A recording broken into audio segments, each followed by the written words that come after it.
It's the way I just see nothing but makeup. Oh my gosh. Oh my god. That's right. Oh my gosh. Where is there you go.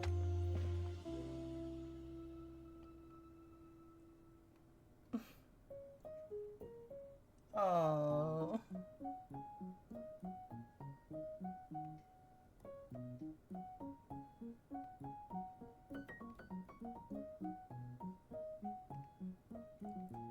Hi.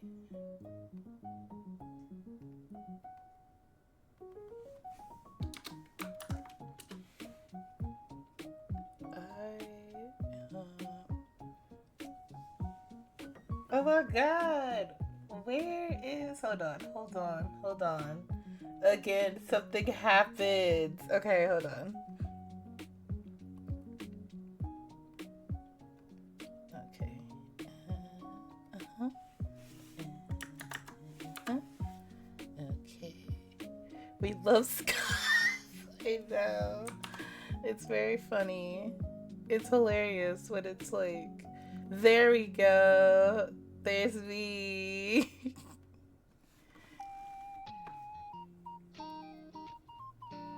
If I had to make a, there she is. Yeah. If I had to make a scuff compilation, I literally will. Hi.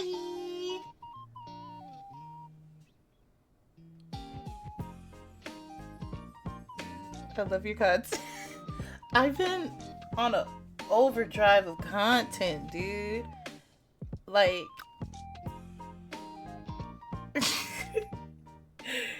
it's I posted. Welcome back. I'm so glad. When I say I posted a YouTube short last night, I posted 2, and then I posted TikToks yesterday. I didn't know you could schedule TikToks, so I scheduled them for like this morning. And I'm like, oh my god, I didn't say I was going live on TikTok. Hold on. Hold up. I didn't say I was going live. Wait. Oh my god.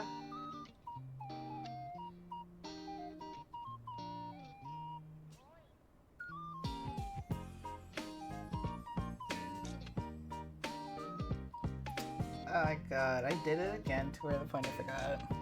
I didn't know you could do that. Yeah, well, okay, because I edit my TikTok on my, well, I edit the TikTok video on PC, and then when you go to TikTok, like the website.com, you can schedule it. I was like, what?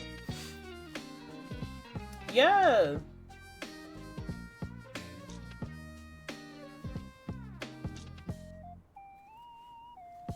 Yeah, I did not know that either.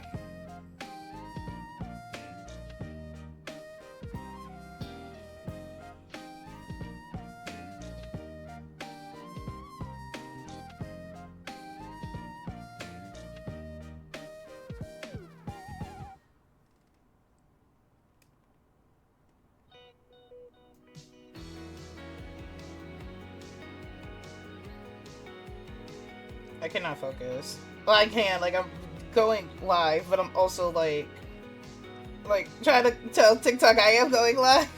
Okay. Alright, there we go. Should I post on Instagram too? Maybe I might post on Instagram. Hold up.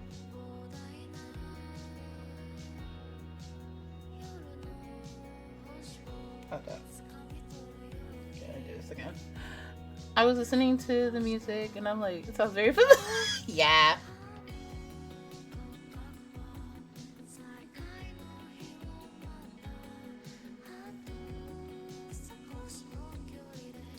It's such a lifesaver.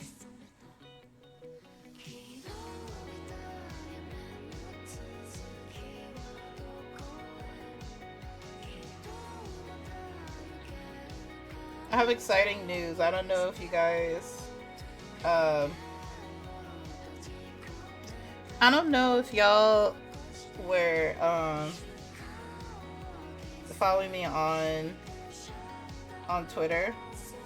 But we're gonna play a special game today, and I'm really excited. I'm ready for the dance. We're playing a special game today. It's called Lost in Limbo. It is a dark fantasy visual novel. Funny thing is, you spamming these are so cute. Funny thing about it, how I came into contact with the Lost in Limbo team. Basically, I saw them on Twitter because I usually always follow like dev teams that do visual novels because I love visual novels and things like that. And literally they were looking for content creators to demo their games. Like they were like, oh, if you want to sign up to, try our game, things like that. And they just wanted, people to test out the game and like make content before the game officially drops on the 31st. I was very surprised when I just sent in, like, they had like a whole thing where you have to sign up, and I just sent my name and things in. I just started streaming. I just got back into content creating, but then I love them. But literally they emailed me and was like, hi. And I was like, oh my god, like I was so excited. It was honestly, it feels good. It feels good to like do something like this and feel like I'm doing really good. But I love Sel from Ravenstar Games.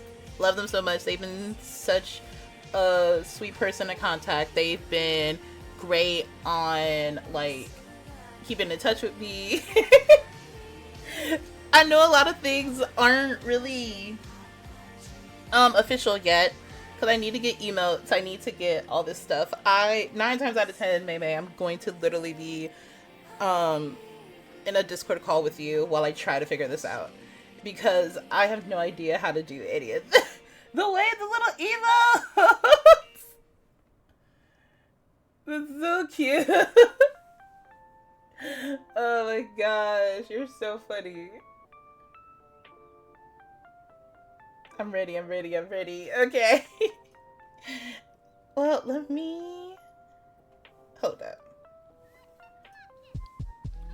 Let me pull the game up. So, I don't want any more scuff, which is funny, being like a streamer with no scuff, but I don't want any more scuff.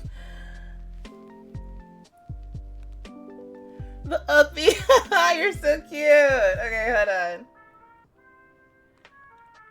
I already downloaded the game, so hopefully there's not really a lot of like scuff and bad stuff going on.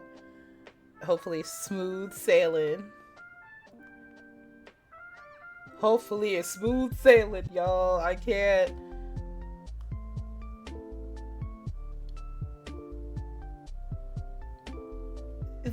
Oh my god. You have all of these cute, like, emotes. That's so cute. Me when I asked where's the scuff, but it's been me the whole time. Listen, man. I've been really keeping up on my, like, trying to make sure everything's okay. I was here 10 minutes before I went live, just making sure things went wrong, and something went wrong anyway. It wasn't like, what is this all I want for Christmas? Lo-fi? That came on last stream. Okay. Oh god, wait! Okay, hold on. Hold on.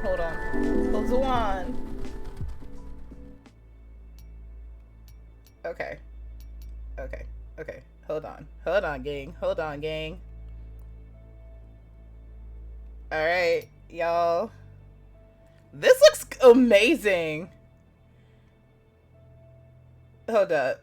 I know y'all can't see it, but I'm holding.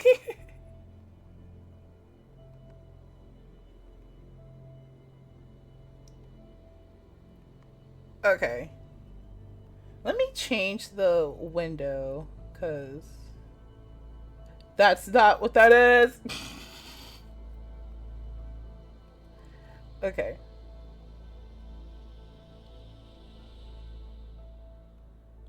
This looks amazing.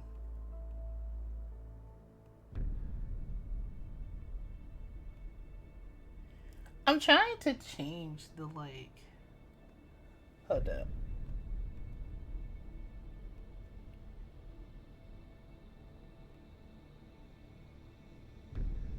The...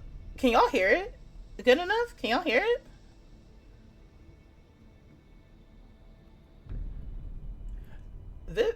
This... Oh. Goodness gracious.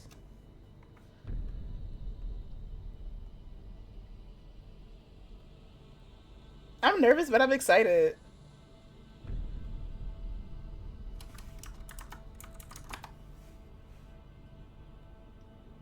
I'm trying to make sure you guys can see and hear it.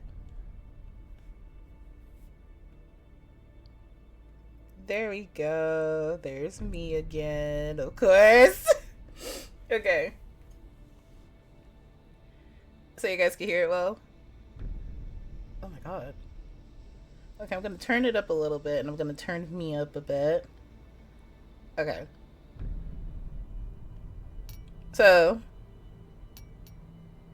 show content. Content warnings as in what? Death, mild horn, game is rated. Do y'all have settings for hold up. Turn it up to 11.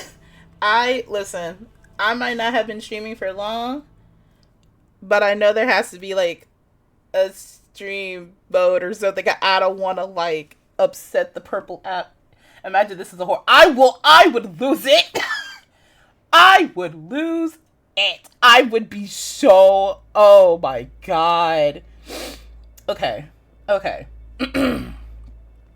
All right. So even though it's like I'm guessing mild horror, death, body jump scare, what? Okay. When I hear this is a visual novel, I wasn't thinking that. You know what I mean? Extras. It's extras. Gallery. Available in full game. Credits. Okay. But Ravenstar Games, y'all. This looks amazing. Now, I looked like at the banner at certain characters like probably once. I didn't look at who they were. I wanted to go into this completely fresh. I wanted to go into this like being surprised, da da da da da. If this is actually a horror game, I might cry. That's the issue. Okay. New game. Can you guys hear me well? Show me the edgy one. Okay, I just wanted, before we start, can you guys hear me? Are we all good? Like, everything sounds great? Okay. Oh god, okay.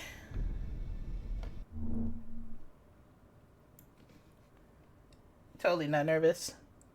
The game contains mild flash. Okay. Please go to configuration, transition, turn off for safety. Okay.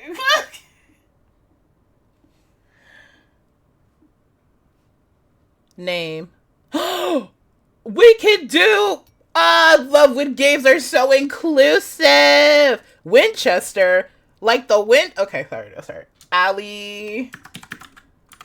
What should my last name be? Hold up. What should my last name be, chat?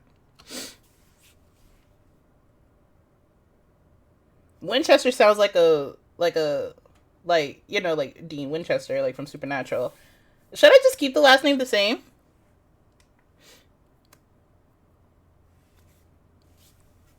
Or should I base it off like a character? Because my first instinct was like Bonnie Bennett from like Vampire Diaries. But like, I should have just kept it the same. Instead of, I should have just changed the first name. We're just gonna keep it Winchester. Okay. Winchester. Okay. We're gonna keep it the same. Alright. So I'm oh my god. Baycon quick with the comebacks is so hilarious to me. Okay. Are you sure this can't be changed later? Sure.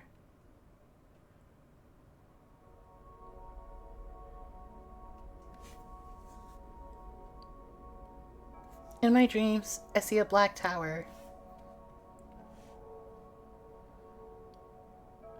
It has no beginning and no end, no doors and no windows, no past and no purpose. It was there before our kind took its first breath, and it will be there long after we take its last. It knows not of time or reason.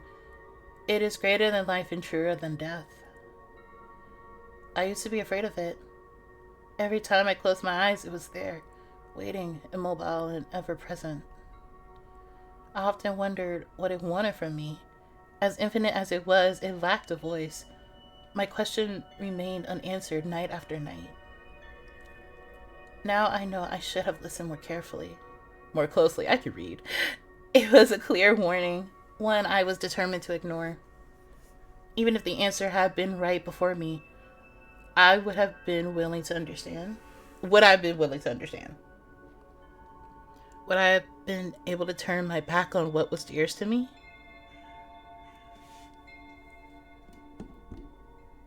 Raven Games, I get it. Okay, I'm sorry.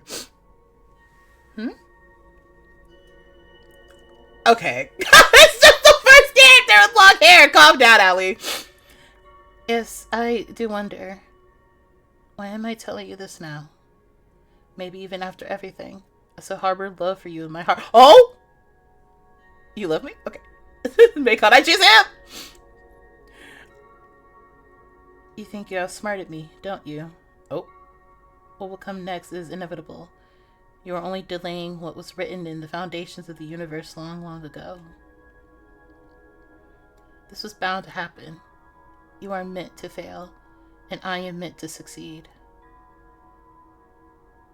So why do you insist on continuing this charade? Are you truly this desperate? Or have you finally gone mad? I see.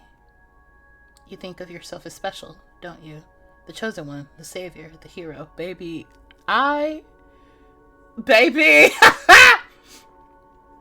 It must hurt knowing you are none of those things. It must make you lie awake at night knowing someone else now has what once was yours.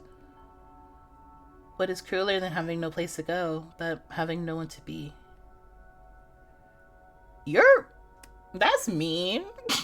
That was mean. And yet, you say nothing. Even now as you stand at the edge of the abyss, you refuse to so much as mumble a word. You could beg for forgiveness, for help, but you won't. Time is not on your side, betrayer. You will soon have to face me. Oh. Whoa. Why are we away? The hope of those who denied me. I will feed the fear of the disloyal and the broken. And when they look to the sky begging for salvation, they will hope to see me. God, complex most and my wanderer. My dear wanderer will be the key to a new and glorious birth. Remember, betrayer, the Midnight Tower is not my prison. It is my fortress. Oh, God. Now, for normal people reading this, they might be like, oh, that's a villain. But me, I'm kidding. Huh? Our room is so cute. I fell asleep. I wiped the drool off my chin with the back of my hand. The lobby of the occult in exotic shop is as empty as it was when we got here. The old clock marks more than an hour since Evie disappeared behind that door to get a tarot reading. No one has come in or out since. The cheap, whimsical playlist coming out of the speakers of the waiting room is the only company I have.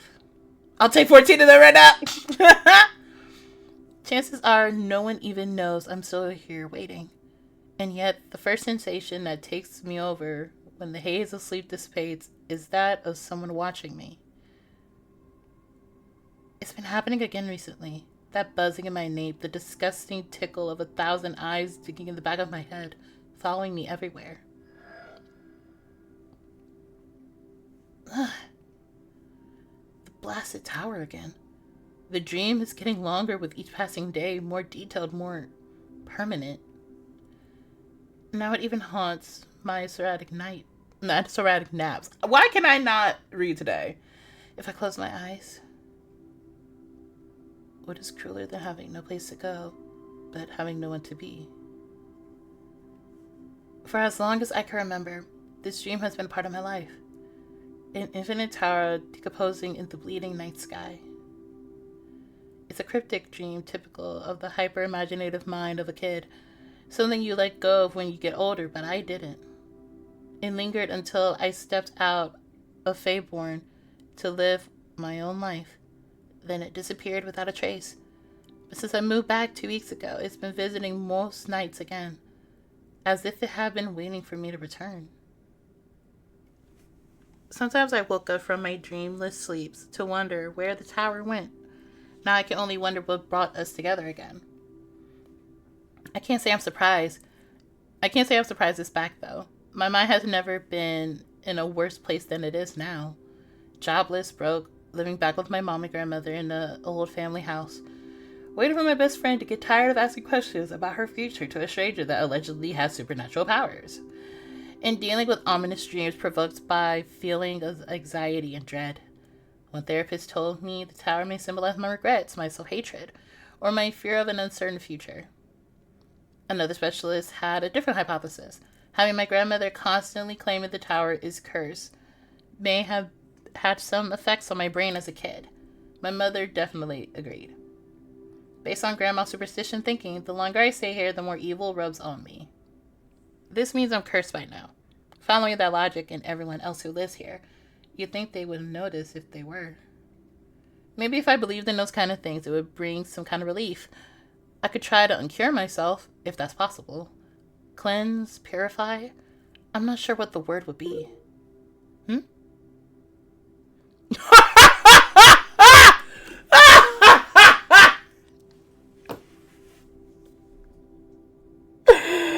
I love that gif. Y'all have no idea. No. Listen, whenever I'm in a hurry, or like, that scene, it's a TikTok. Oh my God, it's a TikTok of him running. He's like, flip lock wood. It is so funny. I'm sorry. I'm so sorry. A text from Evie. Who should not, I'm sorry, okay. A text from Evie, who should not be texting while she's getting her fortune read. Attached to the text is a poorly taken photo of what seems to be a bunch of rocks thrown on top of a round table. SFL, save for later. I don't think you're supposed to sneak a photo of. Anyway. Yeah, nothing has changed. My lifelong best friend is still obsessed with the occult and the... I promise I could read, y'all. I don't know why that word is tripping me up. I don't want to sound stupid. Ecstatic, period. Ecstatic to bring me along for the ride now that I'm back. My grandmother, who is close to 100 years, but has the spirit of a 25-year-old, keeps insisting the town is cursed and wants to be gone again. The sooner the better. My mother is on the verge of having a fist fight with that very same grandmother if she dares to pull another one of her studs to protect us from evil spirits. The only silver of normalcy I have in my life right now is my daily job hunting. Besides that, I've got nothing. At the end of the day, there's nothing in my mind but the gnawing fear of having made a mistake. So far back in time, it's too late to fix. A business card slips off the neat stack on top of the table in front of me. A bunch of flashy flyers lay next to them. Feyborn is a dull little place, but it offers a stream of surprisingly affluent mystics, seers, and so on. This Master Lysander has been the talk of the town for a while. It looks like he's trying to make a brand for himself with his expensive costumes and flamboyant aesthetic straight out of the fantasy book for teenagers.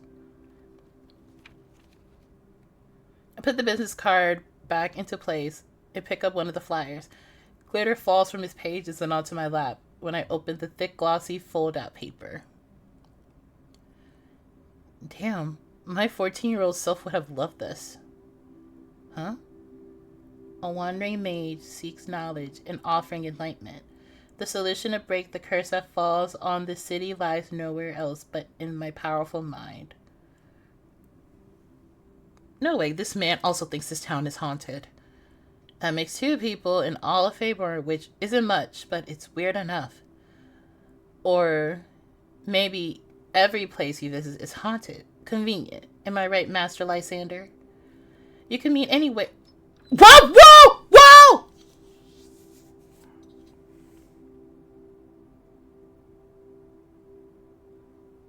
Y'all. Okay, I'm sorry. Y'all. Y'all. Okay, look respectfully. You're right, Macon. You're right. I'm sorry. Look respectfully. Okay. I press the flyer against my chest. A door has opened with a rumbling thud, and a shadowy figure stands at the other side of the room. Even with their eyes obscured behind a veil, I could tell that they were looking right at me. The reading can begin now. Oh! Macon! For a moment, I don't know if they're talking to me or if another customer has come in during my lapse in attention. It only takes a brief inspection to check that there's no one else around, though it's just us. This way. Don't chuckle at me, sir.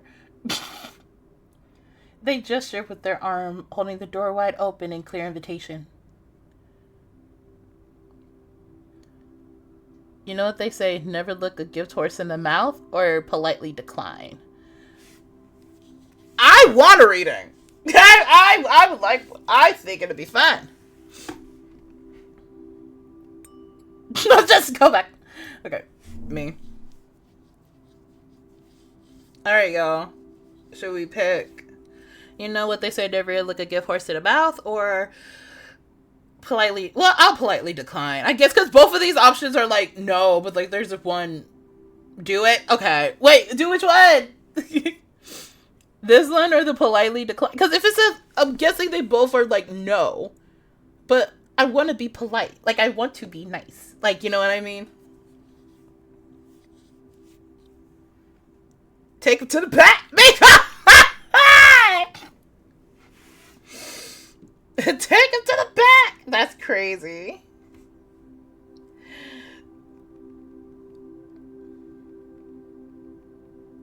I'm screaming.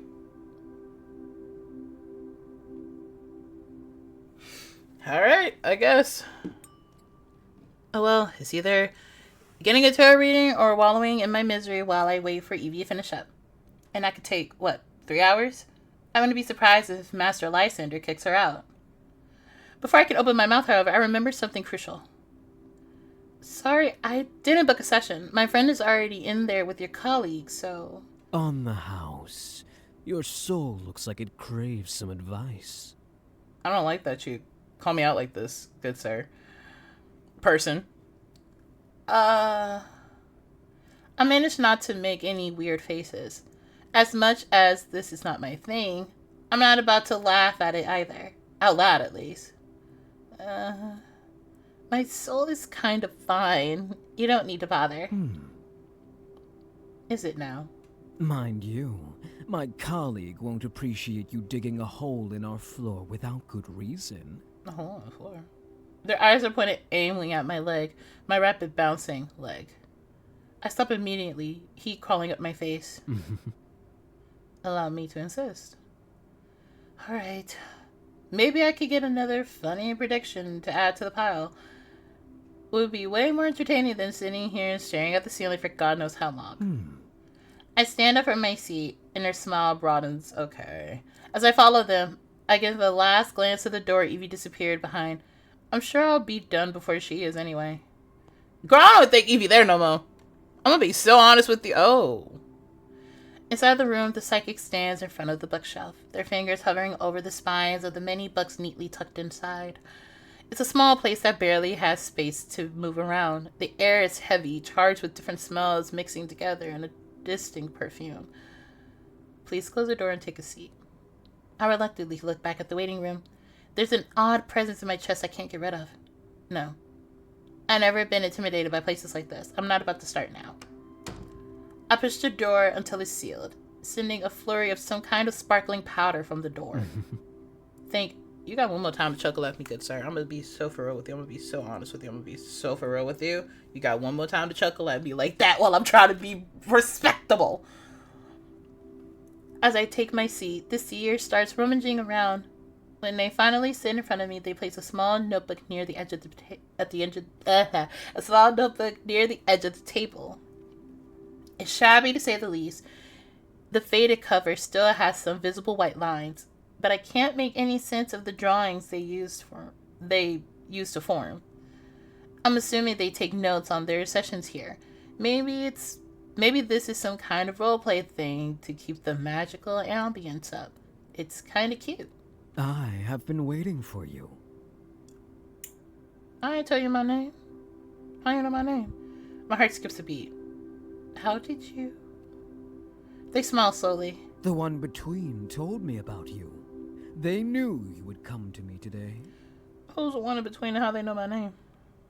The one between? That's a new one. Omotar and Pestle join the book on the table, as well as a slim wooden box and an ink bottle with an expensive-looking brush seated on top. No need to be so surprised. You, more than anyone else, should be familiar with the ways of the occult. My face drops a bit, but I'm quick to cover up. By the way their grin widens, I could tell I failed. There's no way they know about me or my family. They're surely only reciting a speech they use to impress every client that steps into this room. Discomfort worms its way into my chest, but inside it's there, the slightest spark of curiosity. Share your thoughts with me. My thoughts? The first thing crossing your mind. The key to getting acquainted with one's psyche lies in spontaneity. Your mind, your inner self, knows more about what haunts you than you do yourself. That's surprisingly insightful. Wait, before you start, I have to warn you, I don't believe in this kind of thing. I don't mean to disrespect your work in the slightest, but you may be wasting your time with me. You don't really believe that, do you, Miss Winchester? Shoot. Me? That's a different story, but Miss Winchester, I guess not. There's a deliberately crafted balance inside you. I'm sorry? You do not believe, but I can see you are quite sensitive to the ways of the common folk considered unorthodox. There's a pointed pause as they tilt their head. Yes, that makes sense. Your family's influence, yes? Sir, don't do that. My mouth opens to ask, but their sly grin stops me. They know what I'm about to say, and I know what they would answer. The one in between told me. You must know, then, how the minds of a chosen few are prone to connecting with unusual places and forces. The air becomes stiff and dense around me, and the shadows behind their figures seem to elongate until I can make out the shape of the tower. What? You see, it is easier to enlighten the unbelieving than it is to take devotion away from the faithful. I assume you're planning to enlighten me, then? You are an interesting individual, Miss Winchester. We both have our reasons to walk the paths we've chosen. That we do. Now, as much as I would be ecstatic to discuss this further with you, shall you indulge me? I am very interested in what that mind of yours is hiding. Hiding? The first thing crossing my mind, huh? Right now, there's a bunch of things I could talk about. Oh God, we have choices! What does the one in between say about me? How's the town curse exactly? What do you know about my family? I want to know what they say about me. It could be more hocus pocus, but I just want to know what they say about me. Like, what if it's something, like, what if it's like, I don't know. What if it's something? Okay.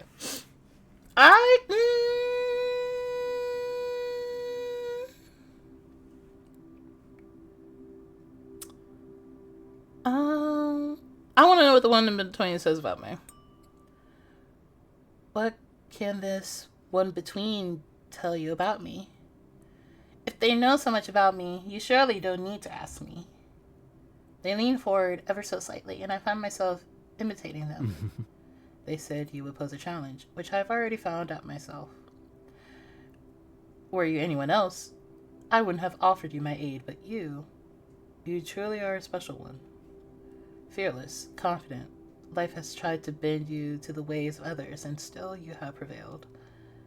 For a fleeting and heart-wrenching instant, we just look at each other. I could see it, the faint glint of their eyes. They are carefully minding their words, lest something slip.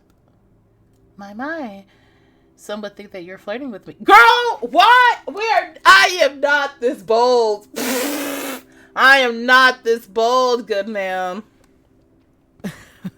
They laugh, boisterous and carefree, breaking their careful, studied rule.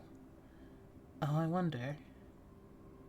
You're not here for love, however, are you? Don't play me. Definitely not. I'd say I'm here by pure chance. The one in between doesn't believe in such a thing. That you are here today before me, just like they predicted. It could be nothing if not a matter of divine providence. I decided right here and now was crossing my mind. Alright, color me interested. Tell me about this patron of yours. They reach up to lower the veil over their face, but I catch the concealed dart of their tongue. What? My patron, the one between. They were once appointed as the watchtower of the universe. They ruled over a world akin to ours, where we committed sin after sin and strode away from the true meaning of life. The one between made sure their realm would never walk that path. There's a but somewhere. Staring at them, I can feel the words stuck in their throat, as if they were in mine, keeping me from breathing. I should not talk about them lightly, however. By contract, I'm bound to only share what they give me permission to. In other words, Master Lysander hasn't really written down the one between story, and if you say something you shouldn't, you may get fired. Fuck, I didn't mean to say that out loud. Sorry, Yes, you could very well say so. They were right about you. Care to share? They said you wouldn't have trouble speaking openly. That is very generous of your patron. I usually get mouthy instead. I'm afraid I would have to agree. The chuckle we shared thankfully dissipates the tension that lingers in the air. Without another word, they open the last page of the notebook and pick up a silk red ribbon resting in the back cover. Let us begin then. Begin?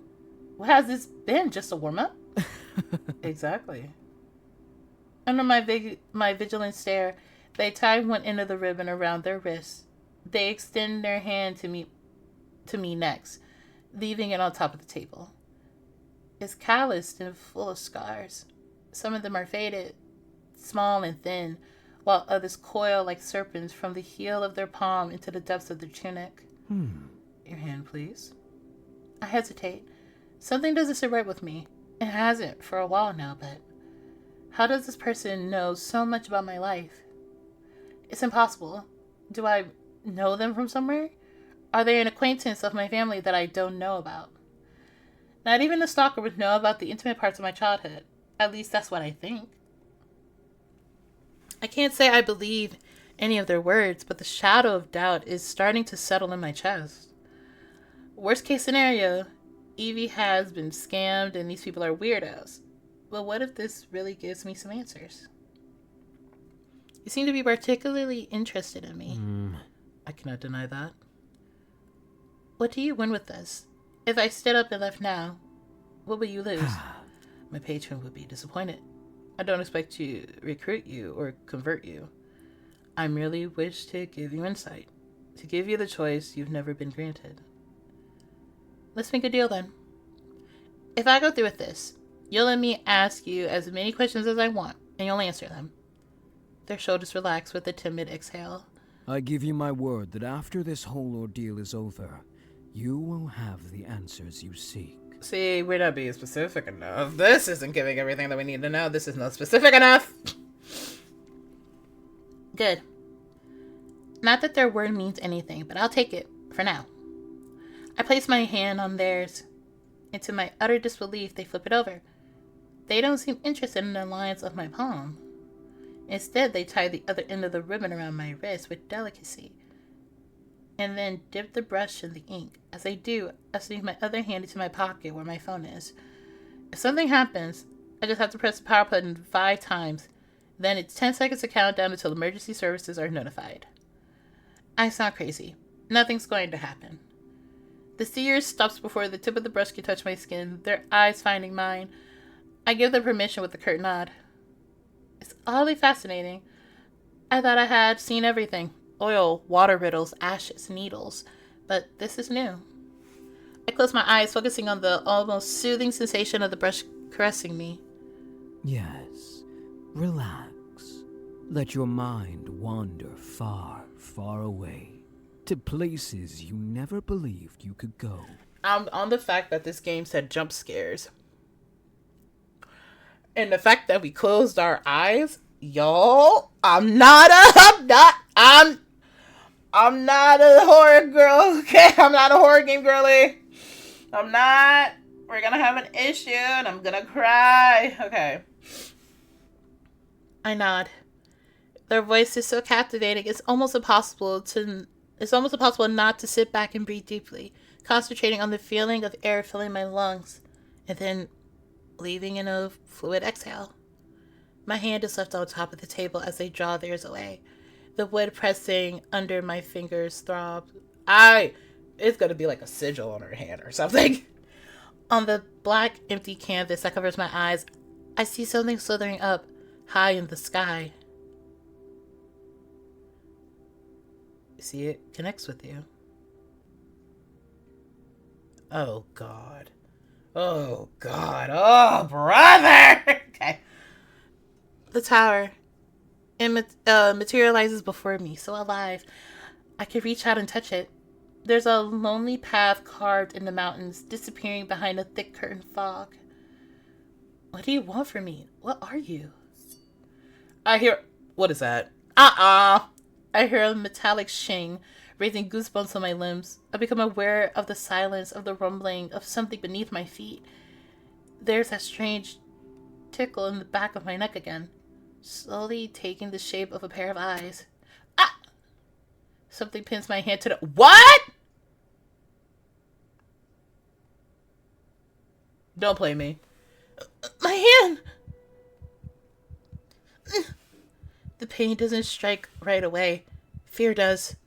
What? Wait, why? The blade of a knife has stabbed in my palm, digging deep into the wood. Blood seeps through the gauze and stains them red. I can't breathe. My sweaty thumb slips away from the phone. I don't know how many times I managed to press the button before my body goes numb. The whole room starts to spin, speeding up with each passing second. I slump over the table, wailing, my throat constricted around my vocal cords. Hands slither along my limbs, sharp nails digging into my skin, pressing me down against the freezing wood. Please, don't be scared. You literally attacked me! I don't blink when I raise my eyes to the seer, still sitting calmly in front of me.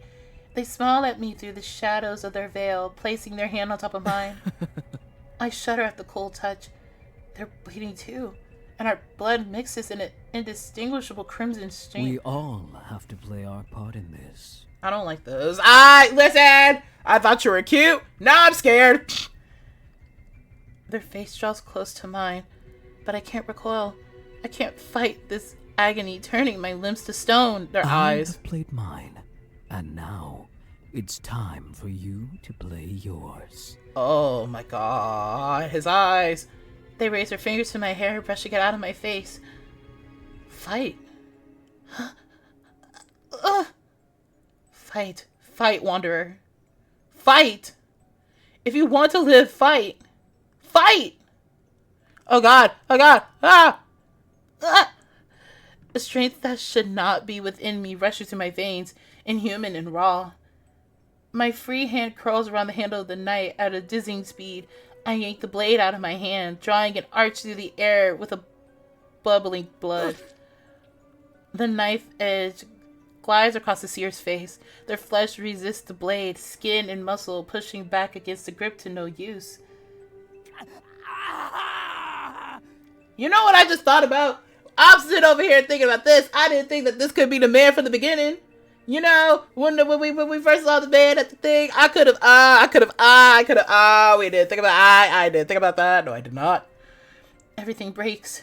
Like red ribbons carried by the wind, the seer's face explodes in a thin strip of meat and blood. No! No! This can't be happening! This was not the deal! The last thing I see before white pierces my eyes is the seer's face, twisting beyond recognition as the flesh around their mouth tears with a terrifying sound. A violent gust of wind pushes me back against the chair. The furniture is lifted into the air, flying around like sheets of paper, and I cling to the knife for dear life. The chair gives in. Gravity pulls me down at speeds that flips my stomach over. It burns. Flames lick my skin, burning past my clothes and flesh until they reach bone. I try to open my eyes, only to screw them shut again, with a wail, afraid they'll turn into ash like the rest of me. I can't hear anything but a ringing in my brain. I don't know if my voice is reaching anyone, but I scream for help. I crash into something. The impact racks my bones and sends a blunt wave of pain through me, stealing what was left of my breath. My ribs break one after the other like the keys of a piano being violently played. My charred skin becomes apart until my raw flesh is in the open, and the raging gale carrying me transform into a million needles pricking every spot they can reach. Then there's just silence around me and inside me. The sensation of my bones shattering into splinters feel like soft droplets of rain caressing my skin. If we died, it is my fault. just saying. So this must be it. This must be what dying feels like. Within the agonizing plague of thoughts tearing my brain apart, there's a clear revelation that leaves no emotion behind. I'm going to die.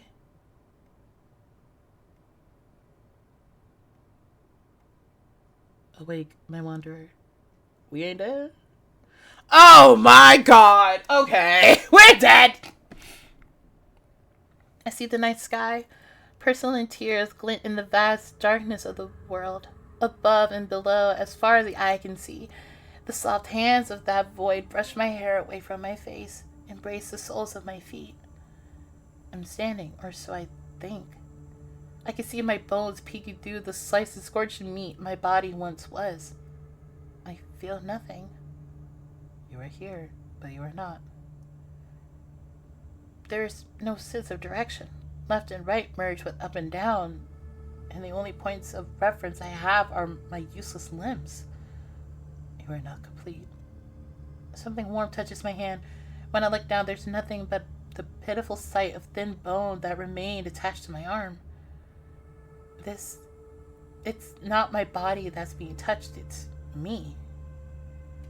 This is most disheartening. I had hoped you would. Yes, I had hoped. That is all I could do. Do not fear, my dear wanderer. I will take care of you. All of them have failed me. All of them. But you won't. You won't fail me. Gentle fingers caress my cheek, soothing to my aching skin. The words trickle my brain, begging to be released. I won't fail you. Say it. Manifest it. Feel it in the depths of your soul. Oh! I can't even pick anything else! That's crazy! Oh my god, I was moving my mouse, I couldn't even pick anything. I know. You are my dear wanderer after all. Our last beacon of hope. The one that carries my will. A kiss falls on my forehead. The word lays me down ever so gently, and in its navel, brimming with life, I am laid to rest. I am cradled in vapor's waves, laughing at the shore that is yet to heal from the storm. But one day it will heal. One day it will heal, and it will be glorious. This will be my parting gift to you. Shooting stars descend from above, sinking into the empty house that I am. Inside me, they stretch and twist, sewing me back together stitch by stitch. Then there is light. See? I don't know if that's that man that just did that to us or not. I don't know if that's that man. I don't know. The hair, it could be. I don't know. I don't know. Hi. And then there is light. My eyelids still sticky over my unfinished and hollow eyes, part to reveal a shining silhouette. Okay. I want a moment to breathe. Hi. The world groans with animosity, with hatred. The sky turns red for the briefest of instincts before it settles back into the deeper blue. What was that? You never give up, do you?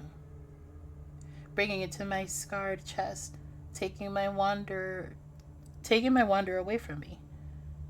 Your cruelty knows no limits. A gas tears through my body as life is breathed into me once more.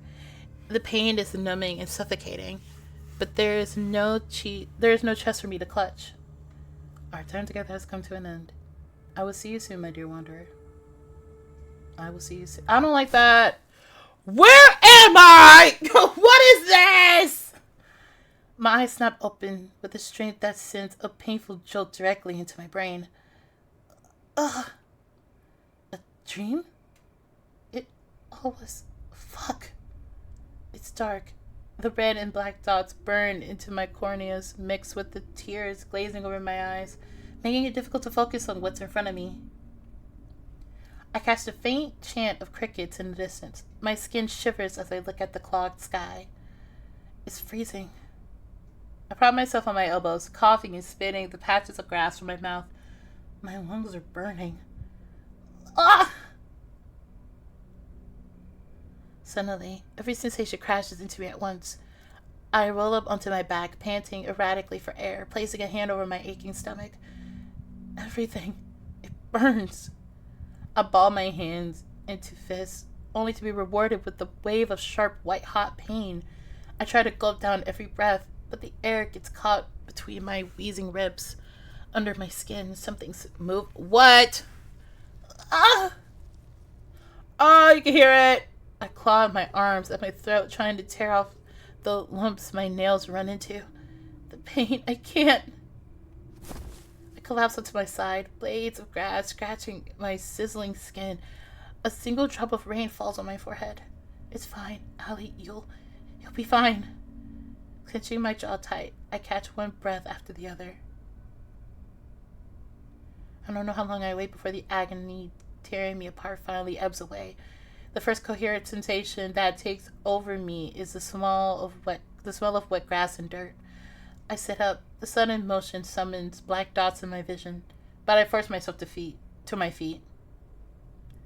There's nothing broken that I can see or feel at first. My skin seems to be unmarred. When I raise my shirt to examine myself, everything's in order. It's as if I imagined it all. What the hell just happened? I take in my surroundings. Trees stand as far as the eye can see. The hill I seem to be on top of slinks down and back up, spreading into endless mountains.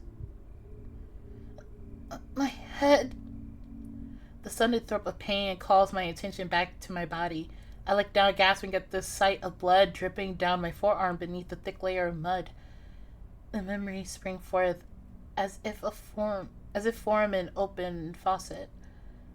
Did they drug me? Was I hallucinating? My heart sinks all the way to my stomach when a single chilling word crosses my mind. Kidnap. Dang. It is pretty. I'm just kind of worried about what's gonna happen. That seer clearly knew about me. I remember talking with them. I remember the pain in my head, in my hand, and that adrenaline surging through my veins, but nothing. I can't recall a single thing after that. There's definitely something wrong with my body. They did something to me, but what? My phone. I have to check my phone. Thankfully, it's still in my pocket. The clock marks 11:26. Evie's appointment was at 10 o'clock. There's no signal at all, no internet connection either, but I dial Evie's number anyway. Alright, okay, I'll call the emergency number. Fuck, come on! There should be a network tower somewhere. Why can't I even reach the fucking emergency line? What if they attacked Evie too? Was the appointment a trap? I have to do something. I can't just wait here. The moon peeks over the clouds, its pale light bouncing off of something buried in the mud. There's, covered in blood, lies the knife. I cut them, didn't I? I just cut that person's face. I never held a knife in my hands with the purpose of hurting someone or defending myself.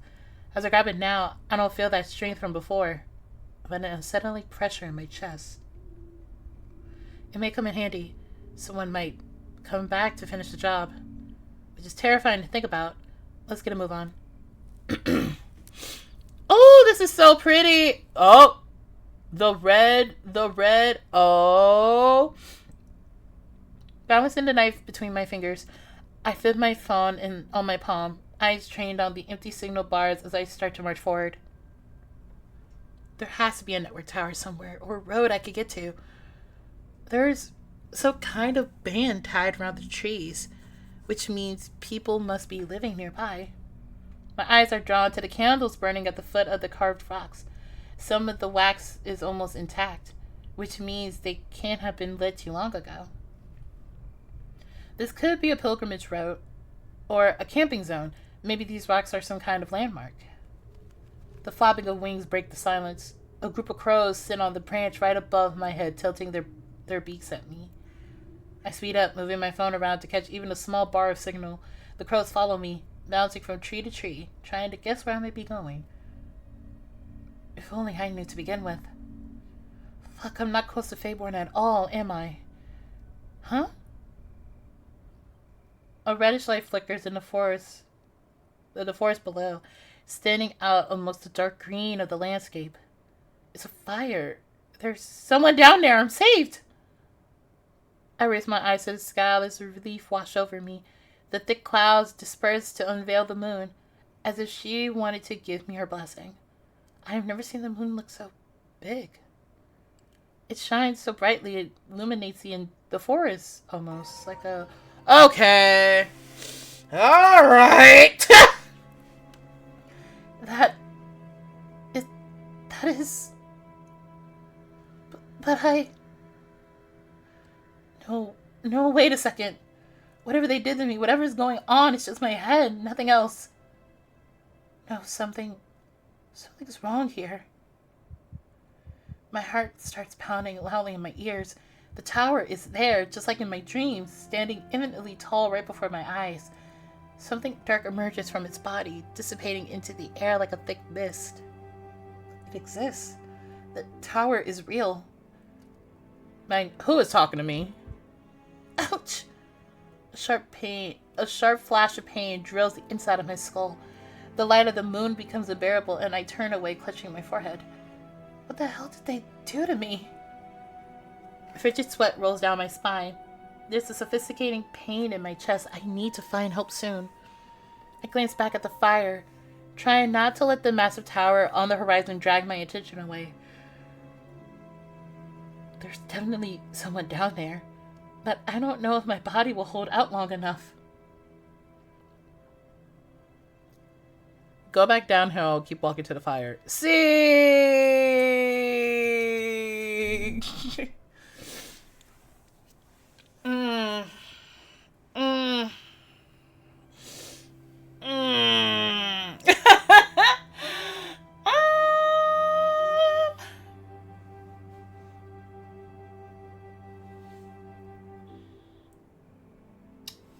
Listen.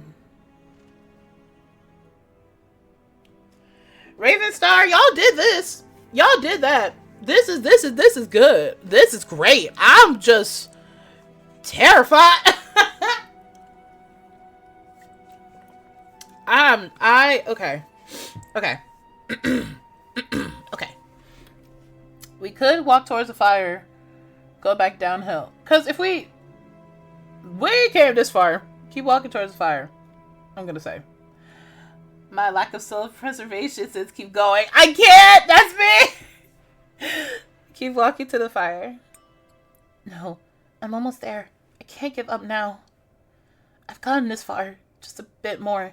Just enough to reach that fire. It could be a shelter, some teenagers partying in secret, a family having a camping night. All of those sounds better than turning away from the tower and taking my chances in the dark. Whatever that thing is, whatever is happening, it has a logical explanation. Girl, I believe in magic. There ain't nothing you can tell me that'll sit here and just make me think like it's... With that thought in mind, I keep walking. The murmur of the wind is my single companion. At least the strange wooden lamps framing the path offer an adequate source of light. Framing the path? Like a sacrifice? Like walking? Oh God. What was that? I look around, wary of any movement or sound, but after a couple of seconds of holding my breath and I think, okay, this game has jump scares, and that's what I'm creeping up. There's a strange chill in the air, and now that I pay attention, there's not a sound to be heard. I freeze. A long shadow stretches up amongst the jagged trunks, disappearing behind the tower branches of the trees. There's a figure standing at its end, remaining complete. No! Please! Please don't do this to me. I can't see their face, but they're completely clad in black. Their clothes tight against their skin. Their head beginning to swivel from left to right, searching for something. Searching for someone. Ah! They found me. Ah! No! But I didn't hear anyone following me. No, they would have jumped me by now if they had noticed me, right? Girl, run. Whispers come from where the stranger lingers, a sharp ray of moonlight piercing through the trees, bathing them in light.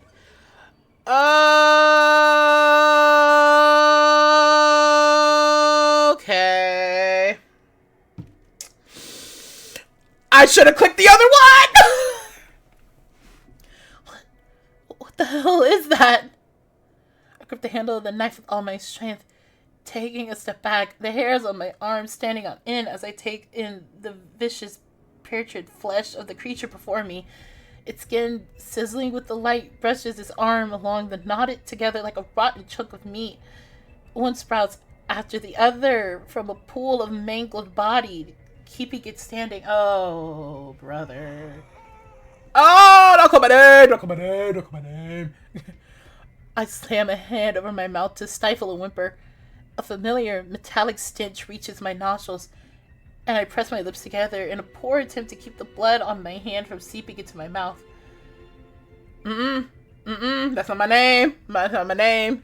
My name is Miranda. That's not my name. A wrench turns my stomach upside down. This is a nightmare. This can only be a nightmare. This creature doesn't move. Its elongated head keeps pivoting from one side to the other like a watchtower. Oh, no! Oh my god, no! Oh my god, no! No!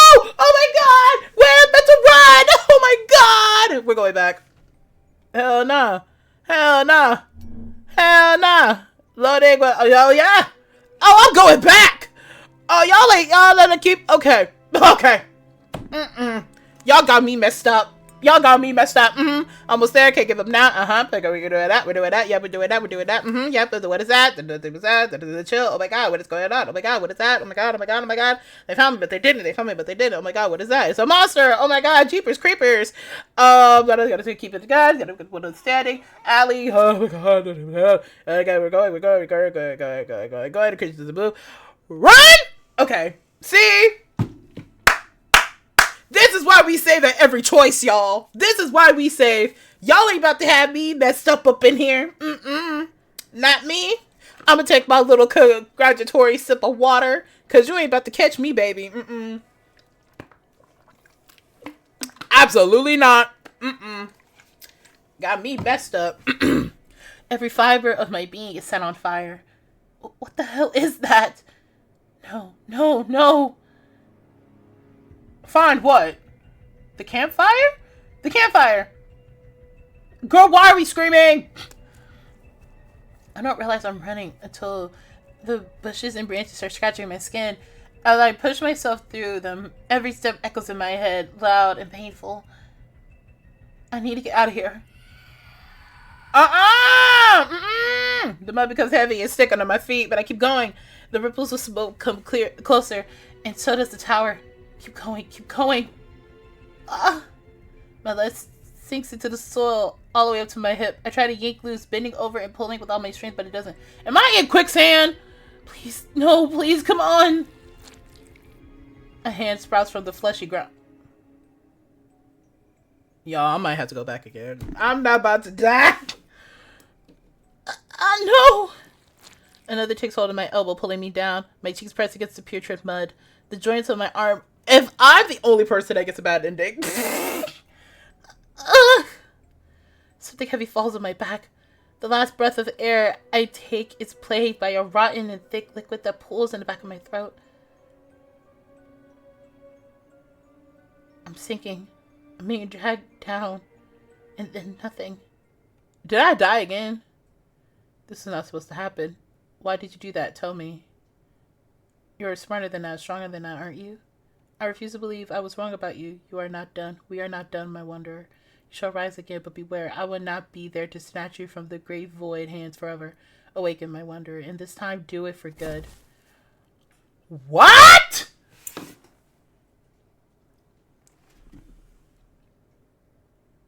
Sale, did I mess up?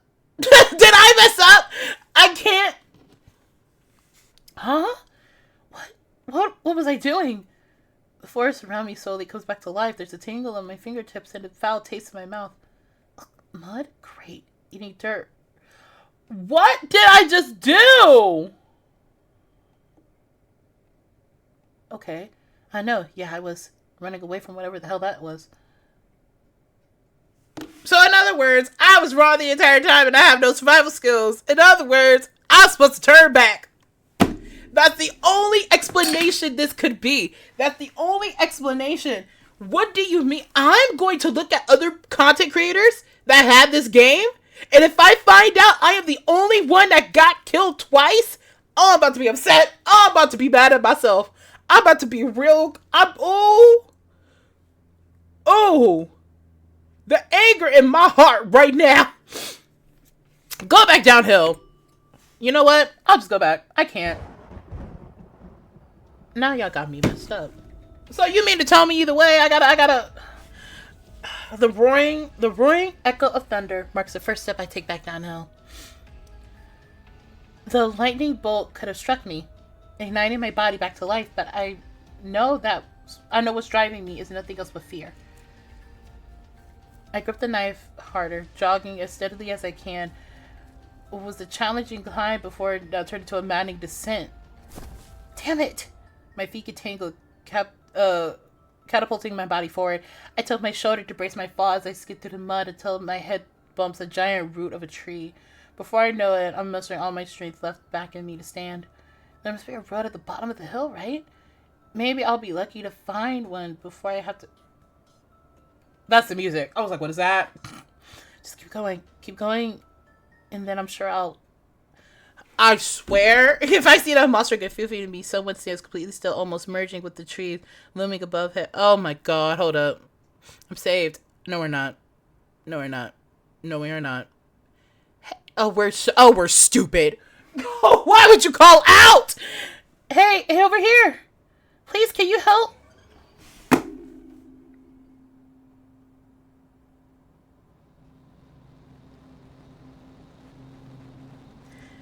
The anger I feel in my heart right now.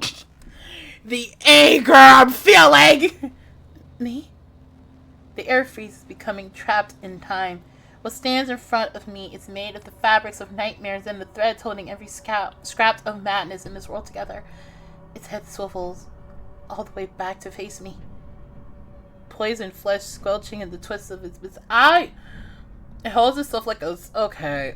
It holds itself like a scared little kid. A moany gurgle emerges from a mouth brimming with teeth. What? Its body shuddered. Its many legs sewn together in the middle causes it to trip when it tries to take a step towards me. No, those are not legs. I watch as it struggles to get back up, standing on a pile of disfigured bodies.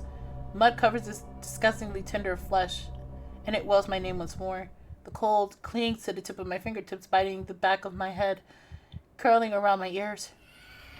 Okay. Pounces on me. I don't know what to do. I thought this was a visual novel. Now I'm sitting here fighting for my life. Oh my god. Oh. Oh. Oh, crap. Oh god. I clicked run again. Maybe I shouldn't have done that. I didn't save either. Let me go. I kick it thrash, but the beast doesn't budge. The knife, where's the knife? Together, Allie. No! Someone, please, someone! I try to push his face away, but my fingers sink into his skin, into the soft and rotted flesh. His mouth shifts downwards, biting my... Okay, I'm dead. I'm dead! It pushes me down into the mud part open.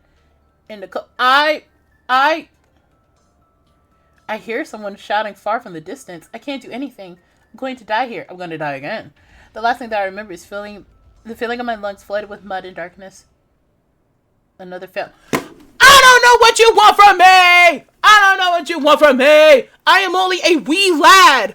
I can only do so much! I have tried multiple ways! I don't know what you want from me, Mr. or they, them person! I don't know what you want from me! I should have known. Are you mocking me, perhaps? Like, are you controlling me this senseless? What do you want me to do? I don't know what you want. I have no need of you. I will find... What? If death is your wish, I shall grant it to you. Goodbye, Ali. We will never... What? Oh my... Y'all. If I'm the only... I'm so scared. What if I'm the only person that's failed?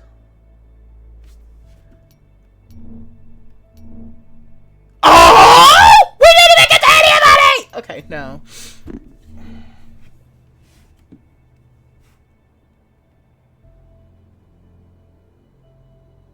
I feel so stupid, guys. I feel so stupid!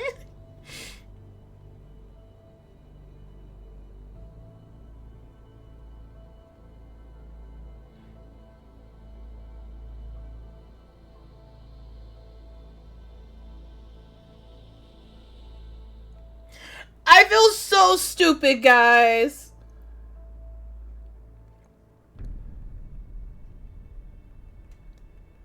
I feel stupid. And this is live, so I can't like, oh god.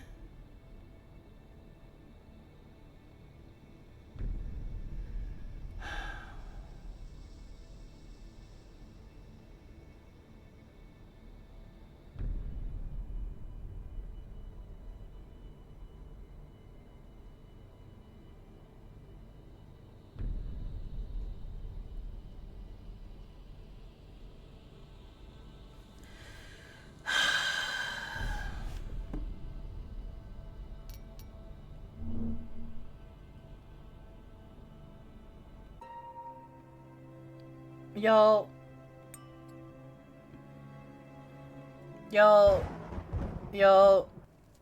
I can't let this. Yeah, deep breath in and try again.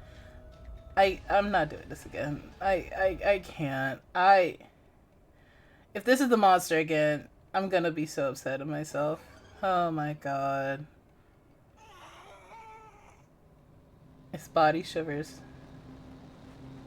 Can I do anything? I ran last time.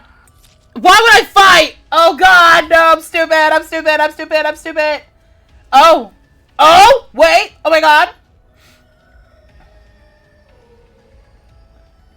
Don't look back. Keep running. Ouch. I crashed into something with enough force to knock the air out of my lungs. The sky spins as I'm pushed back, then it abruptly stops. The moon's still high in its clouds. A hand closes around my wrist and pulls me upright before I have the chance to hit the ground. Ooh, gotcha.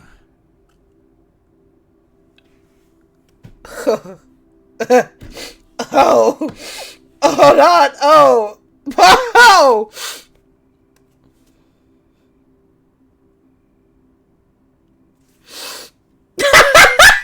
Hold on. I'm sorry. I gotta collect myself. Let me collect myself. So, I had to fight. Okay. Hi, Hi, Bree Bree! We're playing Lost in Limbo. It's a visual novel. I was happy enough to be chosen by this game to test out their game, and I already died. And this is bad. It's bad. It's bad, bestie. I already died, but it's okay. I hope no one cares. Hi. Hello. Okay, wait, y'all. Chat. Be calm. It's just a man. Okay. A strong girl, you ain't got to say that. You ain't have to say a strong arm.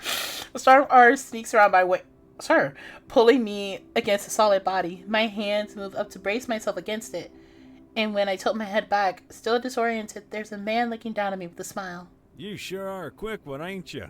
Whew, took me a while to catch up. Is he a countryman? Are you a... Sir, hold on. Oh, okay, stop! Allie, stop! I open my mouth to say something, but only a whine makes it out. The thing! It's coming! I cling to the man, trying to warn him with my eyes. Oh. He seems confused for a moment, but then his lips pull back into an easy smirk, and he pats my head with a familiarity that feels entirely too strange for me. Katie! It's comforting somehow. I didn't realize how scared I was until now. Oh, poor bunny. Oh. Don't worry your pretty little head about it. Stop it. Allie, stop it.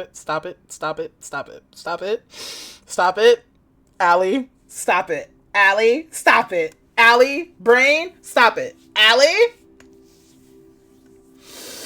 Whew, okay. Before I dare to say anything, a scream erupts from the shadows. My muscles tense and I unconsciously shift closer to the man, feeling his laugh rumbling through my bones. Don't do that. Don't do that. You're safe with me. It's just a little guy. What? His arm curls around my shoulders, but I quickly push him away enough to look at his face. What? Are you crazy? Dashing through the trees, the monster hurls towards us, its mouth parted open to let out another shriek as I instinctively scream in reply, squeezing my eyes shut. A gust of wind almost throws me off balance, but the man's arm tightens around me protectively, keeping me steady. I shield my face against his shoulder and hold on tight as the storm whips my skin. It's alright, nothing to be scared of. I slowly open my eyes. He's smiling at me, his hands moving up to tousle my hair. What did you do? Airbend him away? What did you do? See?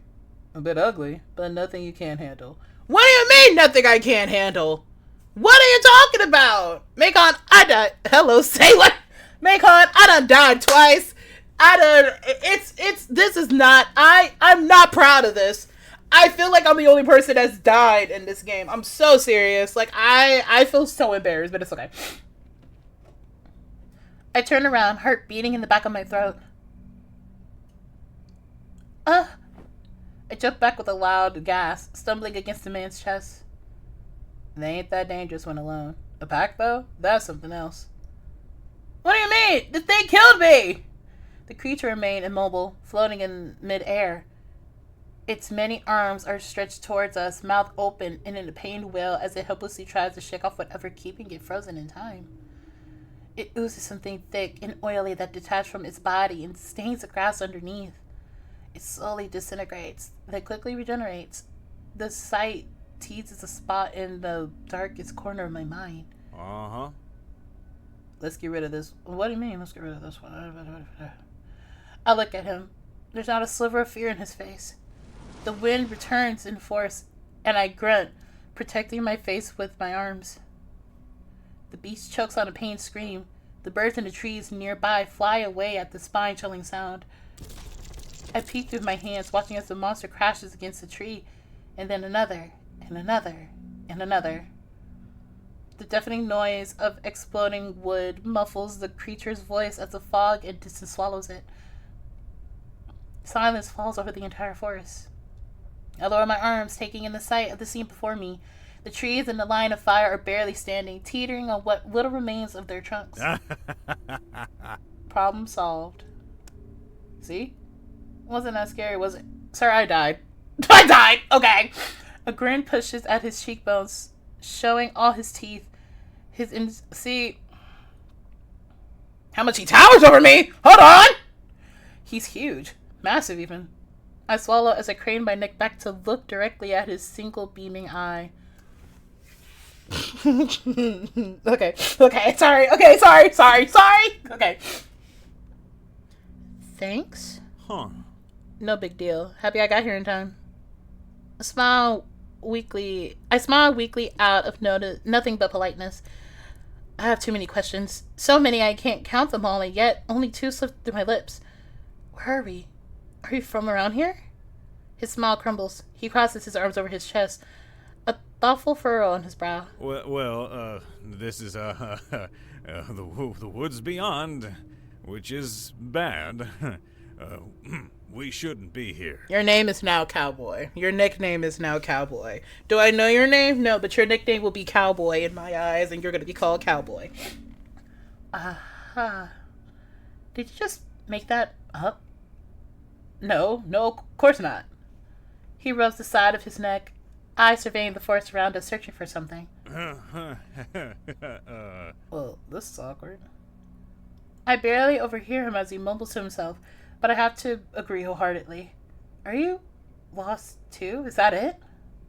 He makes a weird face, as if the thought of him getting lost were something alien to even suggest. Not at all. This is just hard to explain. I'm not an expert or anything. I set my lips to a thin line. The adrenaline started to dissipate, leaving me lightheaded and exhausted. The closest city, a landmark, a reference point.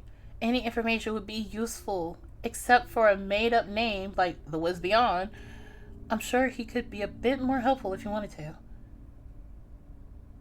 Oh my god. I take a step back and away from him, marking some pointed distance between us. Even if he sort of saved my life just now, that doesn't mean he... Wait. He saved my life. He wasn't afraid of the thing. Wait. What? What the hell was that? What was what? That thing that attacked us. Huh. Don't think much about it. Alright? What? Not me! Literally! Me! No! What? What is that supposed to mean? What the hell is going on? What's with this headache?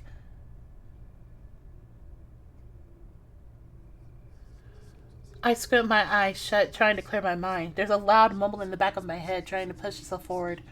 Invisible claws close around my skull, sending pain shooting through my bones as they tighten their clutch.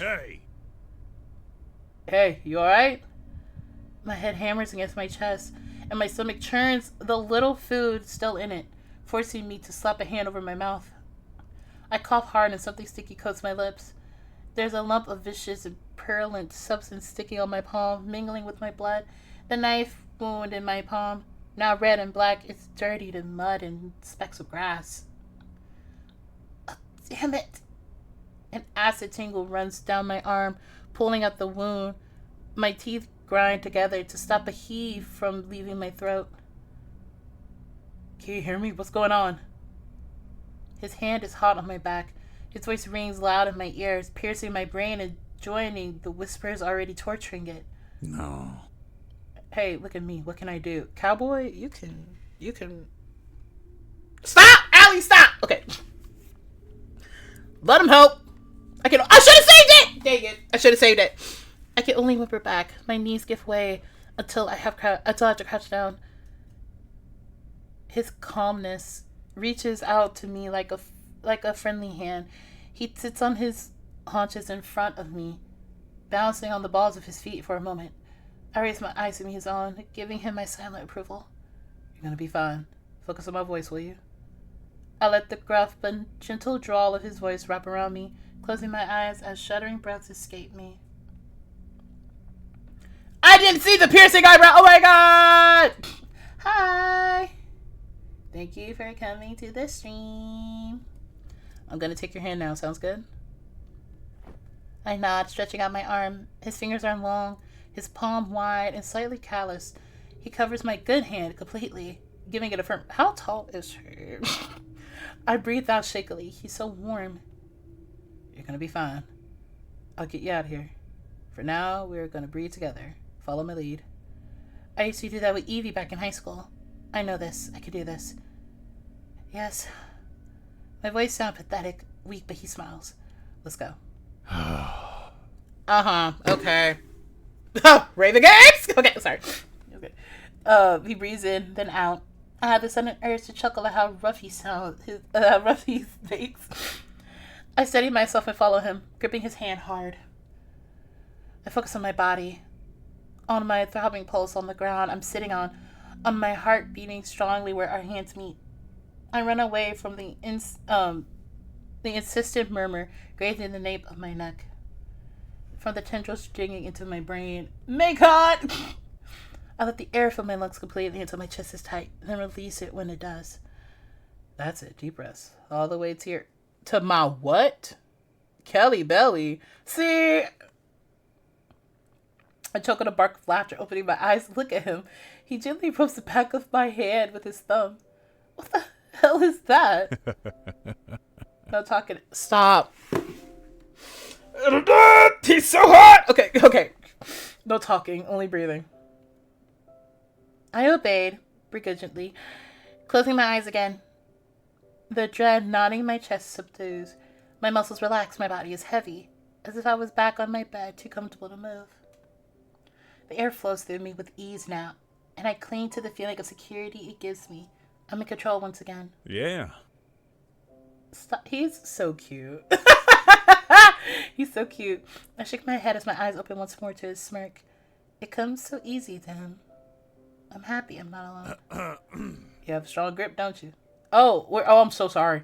I'm crushing his fingers in between mine, twisting them in positions that don't look too comfortable, and yet I'm frankly sure he's just teasing me by the way the corner of his lips twitch when I release him. I let go, mumbling an apology under my breath. He shakes his head in disregard, raising his fist up at me. Well done. I can't stop a smile from climbing up my face. I knock my fist against his. Oh, little fist bump. Ah!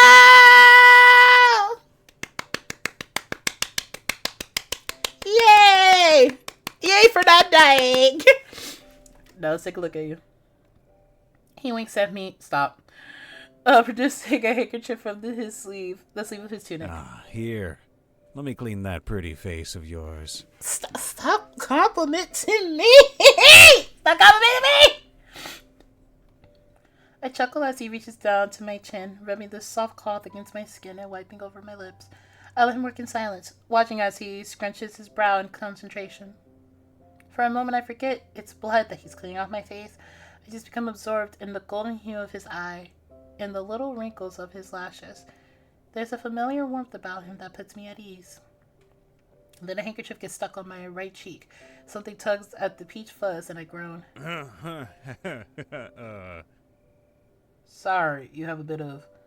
He scrubs with a little more strength, but I don't exactly feel it.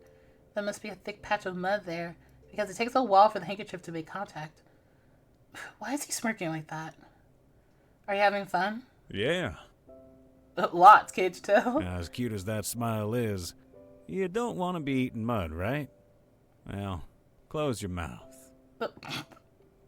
So you are that kind of guy. Huh. I don't know what you're talking about. When he seems satisfied, he pulls away and I catch a glimpse of something jet black and shiny laying between the folds of the cloth. I feel the same something in my hand, gurgling and drying out. Clenching my teeth, I give my finger a quick shake, but it only seems to cling to my skin even harder. I can only hope it'll flake off later. There, much better. Looking pretty good if I do say so. Stop complimenting me, cowboy! Okay. Another wink comes my way. At least I think it's a wink. Girl, don't do that! I offer him a friendly enough snort in return. I hope so. He folds a handkerchief and stows it in his tunic, stretching a hand out to me. Up. I take it, yelping when he almost sends me flying against his chest the moment he pulls me to my feet. Oops, sorry. It's fine. Thanks, Amon. The name's Amon. At your service. Your nickname's still gonna be Cowboy, but okay, Amon. Allie, nice to meet you. Even in these circumstances. Uh-huh. Yeah, not ideal, The hand he kept on my shoulder anchors me to the ground. I have a strange and absolutely uncalled for need to lean closer to him. I don't understand how he's so warm with only that coat draped around his shoulders. Maybe it's just that I'm freezing. With a shudder, I raise my head to eye him. By the way, can I have one moment? Can I have one peaceful moment? I would like to have a peaceful moment with a future boyfriend, future partner. I would like that. But no! Now I gotta fight for my life! The bushes around us rustle, silencing me. I tell the sound of footsteps apart from the howling of the wind. Vivi? He beams directly at the myriad of trees and leaves, shielding the darkness. I try to make out what he's seeing, but all my eyes can catch is a dense fog and waving branches. Oh? Then someone emerges from the shadows, announced by their pants and groans. A lean man, his face is obscured by a heavy hood, leans against the nearby tree. Finally. My legs. Oh. They push themselves out from the road, trunks. Something in my brain clicks when the moon lights up their form. I'm reminded of the seer, of the mysterious aura around them. Damn, you took your time. I had to fight a voidy, you know? This is your fault. You ran off by yourself without a warning. I'm not as fast as... Yeah. Yeah, look what I found. What? Oh! Nope, don't do it. Don't do it. Don't do it. Don't do it. It's giving. Nope. Don't do it.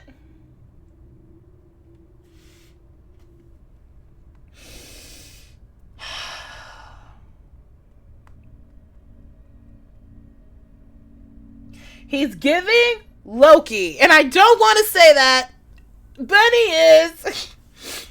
The newcomer brushes away the leaves clinging to his cloak, taking their hood off at once. A pair of venomous green eyes follow me, unamused cold, regarding me from head to toe, before flicking back to Avon. Is this it? Uh-huh. Smells human to me. You're the expert. You have never smelled a human. That you know of. Right. Sorry to interrupt, but human? I shake my bloody hand in the air. I'm hurt. If you could be so kind to take me to the hot...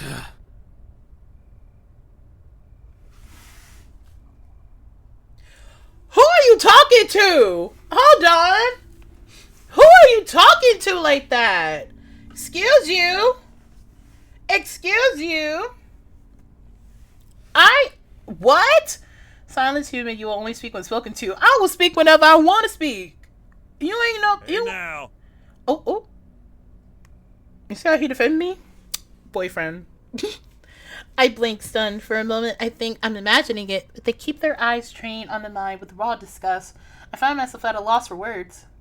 I've had dirty looks thrown in my way before, but they were nothing compared to this. These people shrink until they're as thin as needles. And I can only think of a viper ready to sink his fangs into me. We do not have time for this nonsense. All of the circles have been summoned. Circles? All of them? Yes. Perhaps the sudden breaking of one of the most crucial and universal rules of our existence is not an emergency for you, but it is for the rest of us. Huh. I mean, it doesn't look that deep to me. I can tell. I glance between them, mouth still parted like a fish gasping for air. Right. As much as I'm thankful to you, Amon, if you could just, I mean, I'm sure you two will have time to catch up after I'm taken care of. Oh, yeah. But he calls us Bunny. Hold up. Stop that. Okay, stop it. Okay. My little sibling. They're a bit rough around the edges, but they're a good kid. Kid? That is a whole... Hold up. Did he completely ignore me? Wait, what did you just call me? It's Lord Envy, if you must address me. I ain't calling you nothing until you take that tone out your voice. You talking to like that. But enough. Okay, there is no time to lose. You are coming with us if you value your life in silence. Are you gonna silence me? Are you going? Not a suggestion, I see. Okay, no. No, I'm not going anywhere until you tell me where I am and who you are. And what do you mean? Are you threatening me? I'm merely warning you. If you look around, you'll most likely understand that you are not exactly in a field of roses. I can tell. Thank you. I hate that Envy's my type. Listen, he keeps being mean and I'm not gonna make it here. I hate you both! Like, what? I can tell. Thank you. Can you... Stop! Allie, stop!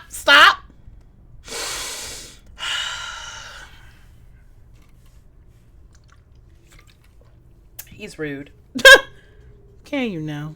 I clench my fist as waves of anger rush through me. They're insulting me, right to my face, as casually as if it were discussing the weather.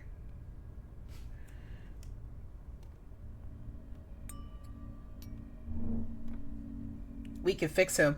No, we can't! Well, maybe. Well. Allie, right now, I'm screaming. Okay.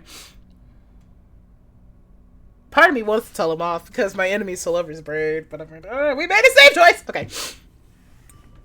Excuse me? What did you just say? I raised my voice enough to silence the loud throbbing in my ears, taking a step towards him. Fantastic. You are way simpler than I gave you credit for. Huh? What's your problem, you ass? Oh. My problem is that we do not have time to deal with your whining. Either you follow us or you stay here waiting for those creatures to get you. No. V, stop, please. My whole body's burning. I can almost picture the exact moment in which I slap him across the face with my good hand. Ahmad touches my shoulder, beckoning me to look away from the object of my wrath. Right, please ignore my brother. What? They're being a bit of a little shit. Make sure the path's clear, would you? I'll deal with this. Whatever. Don't come crying to me if anything goes astray. And don't dawdle unless you want to die. Then be my guest. Do we like that choice? Do we like that choice, y'all? Or should I go back and pick the other one? Do we like that choice?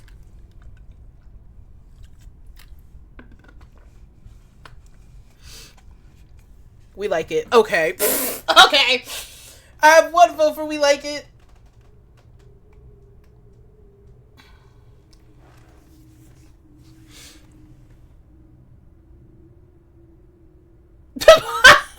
The fact that y'all are like, yeah, we like it. Yeah.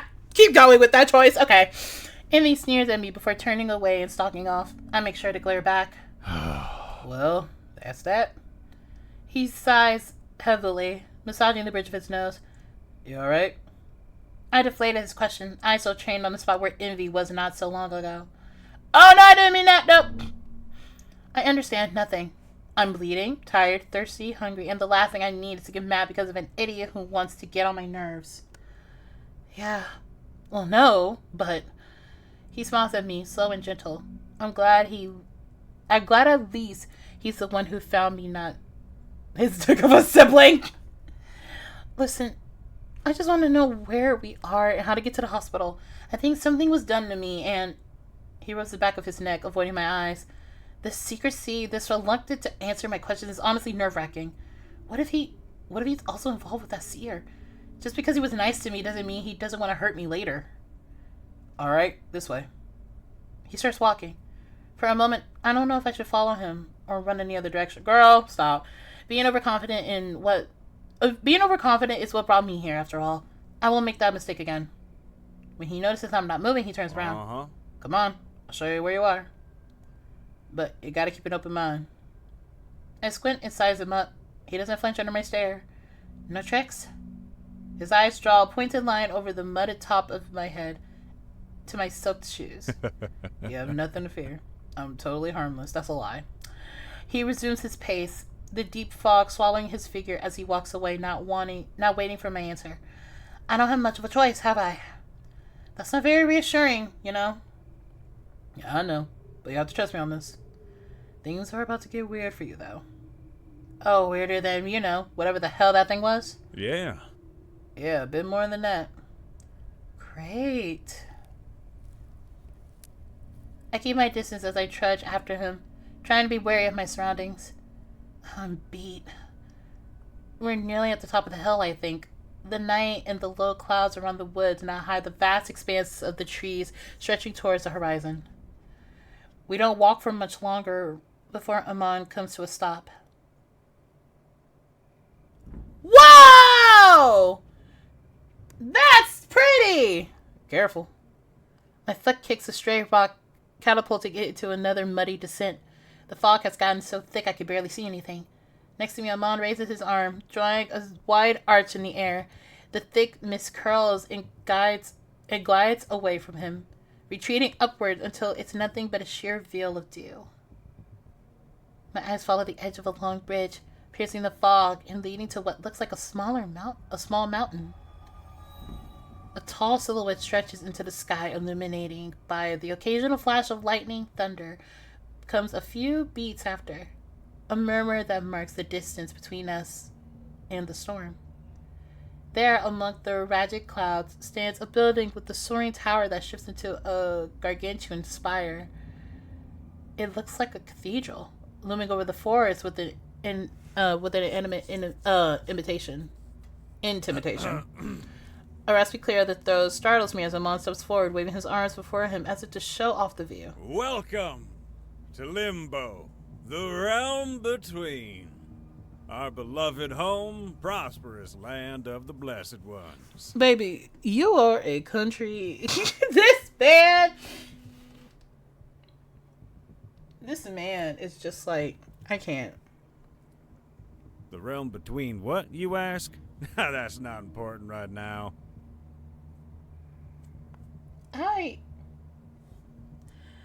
The realm between... Oh, that's what he said. But it sounds kind of cool, right? I mean, yeah, but that doesn't tell me where I am much. The what? No, wait, I've heard that before. The one between and the realm between. So they were telling the truth? Huh. That's the sort of slogan. Don't worry about it. My eyes are pinned to the castle carved in the night sky. Bits and pieces of my conversation with the seer, fragments of their voice and their face, flash into my mind.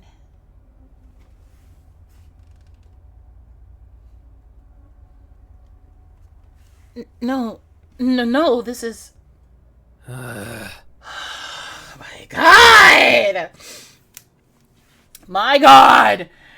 If you don't have any more unnecessary questions, we could go back to the Silver Spire. They appear from thin air, arms hidden beneath their long cloak. There's a slight tremor in their shoulders and beads of sweat rolling down their temples. Vivi, you alright? I open a rift between the watchtowers of the bridge. It is too dangerous to go on foot. We should make haste before we're found. What? You didn't have to. Ugh! Headache again. Fine. Listen, we have to go now. Don't go. I'm sick of this. I'm sick of this stress! You know the silly guy from before? There's more of them around. And they're bad when they're together. Like, real bad. That big castle over there is where we're going. Our dad Dad? Dad? Father? Amon's hand curls around my arm, its weight forcing my skin to creep up in painful goosebumps. There's panic in his grip. The idea of running away crosses my mind, but my feet are glued to the ground, my head clouded over by a growing haze. Toko, my wanderer, come to me. Oh, death! Oh, death! So I'm guessing this is just death in general. Okay. They want to take you from me. Don't let them. They're here. Fucking hell. Grab her. The tower's influence is starting to settle. What? I'm not going to grab her. Then let her die. Grab me? I glance over at Ramon's heavy build. Maybe I could outrun it. Girl, no we can't! No, how could I? I can barely stand straight. I'm only on my feet out of the sheer force of will. Come to me, my wanderer. Do not fall for their trap. Oh no. No need to be scared. Don't make that face. Come on. I know. His grasp tightened around my arm. I need to get out of here. I need to get out of here now.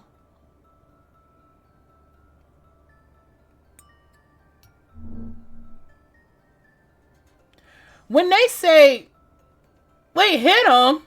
Wait, wait, y'all. If I distract him, then my head's just gonna keep hitting me. And if we hit him, it's just not gonna. Y'all, chat, I'm gonna let y'all choose. I'm sick. The last time, I'm gonna let y'all choose. Cause I can't. Y'all pick.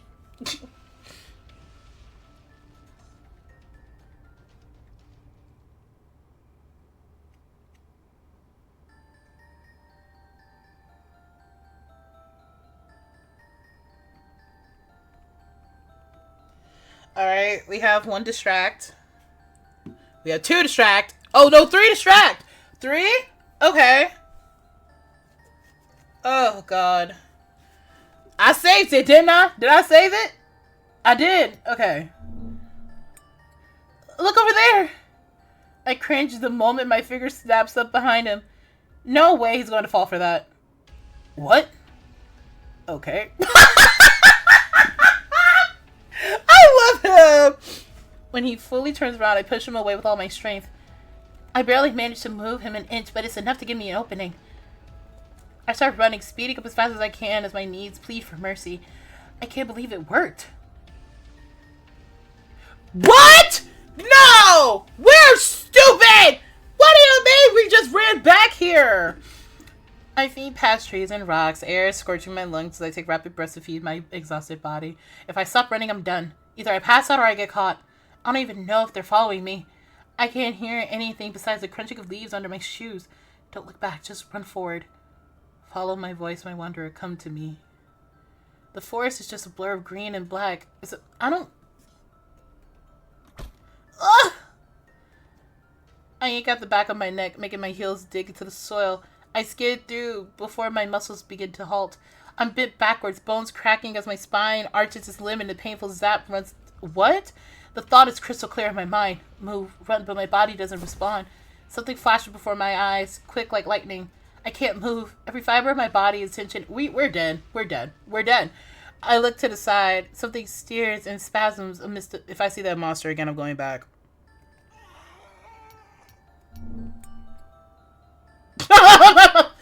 Y'all, I refuse to be the only person that plays this game that dies, y'all. We're not doing this again. Nope. I'm gonna just hit him. Y'all, I'm sorry. But there's what? There's no way in my brain, in my mind right now that we... Imagine the game developers see me play this and they're like, we should never picked her because I picked the wrong ones.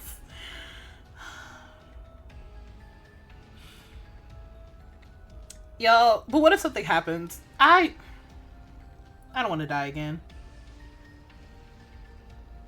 I don't want to die again.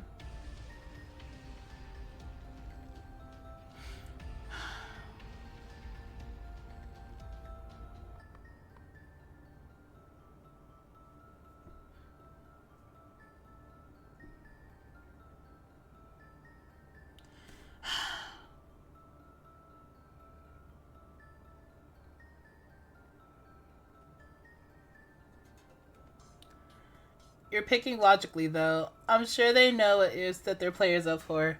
Should we keep the decision we made to distract? Should we keep the decision? Okay. Let's see where it takes us. And if I quote unquote die, then we go back. Okay. Look over there. Oh my god, it worked. Oh my god, oh my god, oh my god, oh my god, I'm running. Oh my god, I made it passive. I'm running. Oh my god, I'm running. My body hurts. Oh my god, I'm running. Oh my god, come to me, my wanderer. Da da da da. Okay. Something flashes before my eyes, quick like lightning. I can't move every fiber of my being. I read that. Look to the side, something. Yep, okay. It's back.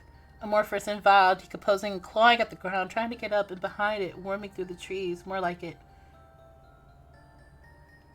Move. Move, move, move, move. Move! Girl, what are we closing our eyes for? I close my eyes. Gritting my teeth, I can't feel my arms or my legs, but I know they're there. I swallow deep down, fighting against this hold on me. I fall back, every muscle and bone melting into a puddle at once. A pair of hands cradle under my armpits, my vision blurred before focusing onto a face I recognize. Damn it, hold on. He lets me go, and my chest heaves as I enter free fall. Then I blink, and I'm wrapped in his arms again. What? It's turning to... Wanderer? Hey now. Hey, open your eyes. Eyes open, come on. Let me go, I have to go. I push him away, my shoulders thumping against the harsh bark of a nearby tree. Listen to me. I freeze. His broad figure... Y'all keep... Yes, y'all keep... Please! Y'all keep bringing up that this man... It's okay, I'm gonna shut up. You ain't safe here. You hear me? Don't listen to it. No. Wherever you think you're going, it's a dead end. Going? I was going somewhere? You trusted me before. I need you to trust me again. Before? That wasn't trust. Trust is a completely different thing. He just seemed decent enough, and I don't have the energy to argue. I have reached my limit. There'll be time to explain everything later. But we have to leave, now. My eyes snap up, but something moves behind him. Envy rushes past, a mass of green and black against the purplish shade of the night. Come on, cross the rift and go. I'll deal with these abominations myself. But you can't. I said go! He's giving very much Loki, and I don't know if that was their goal, but he's great. I don't have time to register what's happening. I only know one moment my feet are on the ground and the next I'm in the air. I scream as my head knocks against Armand's shoulder. The woods are a mix of color and the noise of my periphery as I'm carried through them at a speed that has my chest tightening. No, this is too fast. I'm gonna...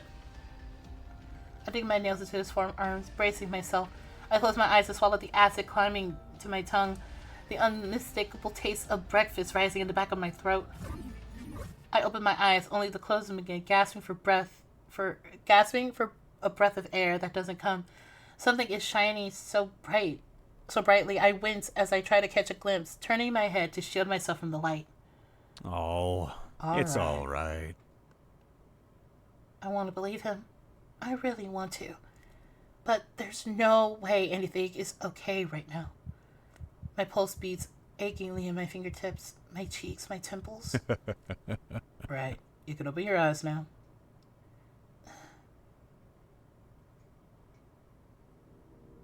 It's a long hallway ahead. A floor of polished tiles stretching as far as the eye can see.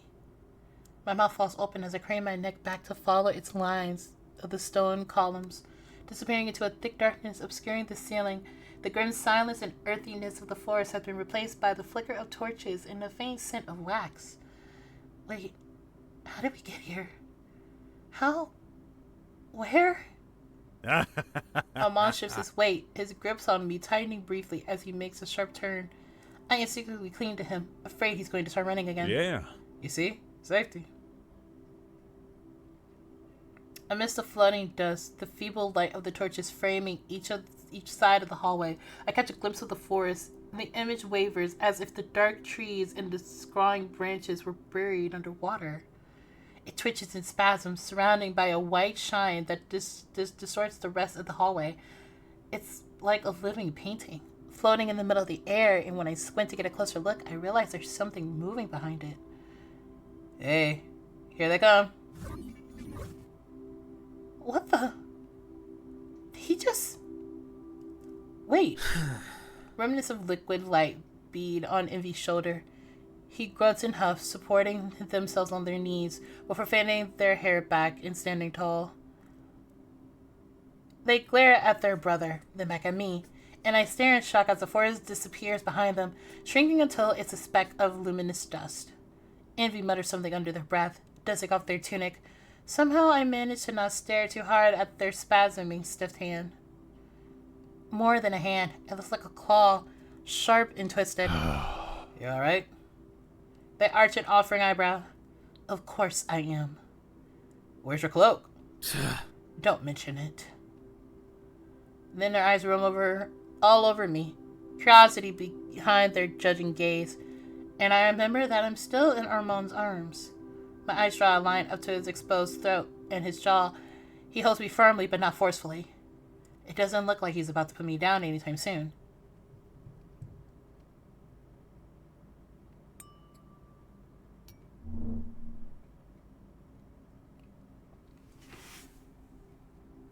Now me, I'll just be quiet. But chat, we'll be picking. Ask him to put you down. Don't say anything or get down by yourself.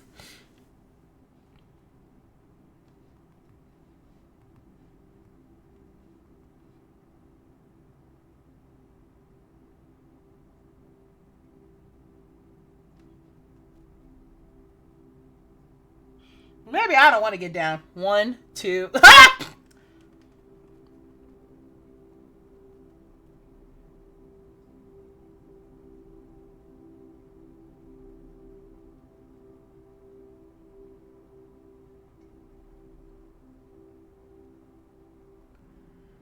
This one is kind of hard, not gonna lie. I feel like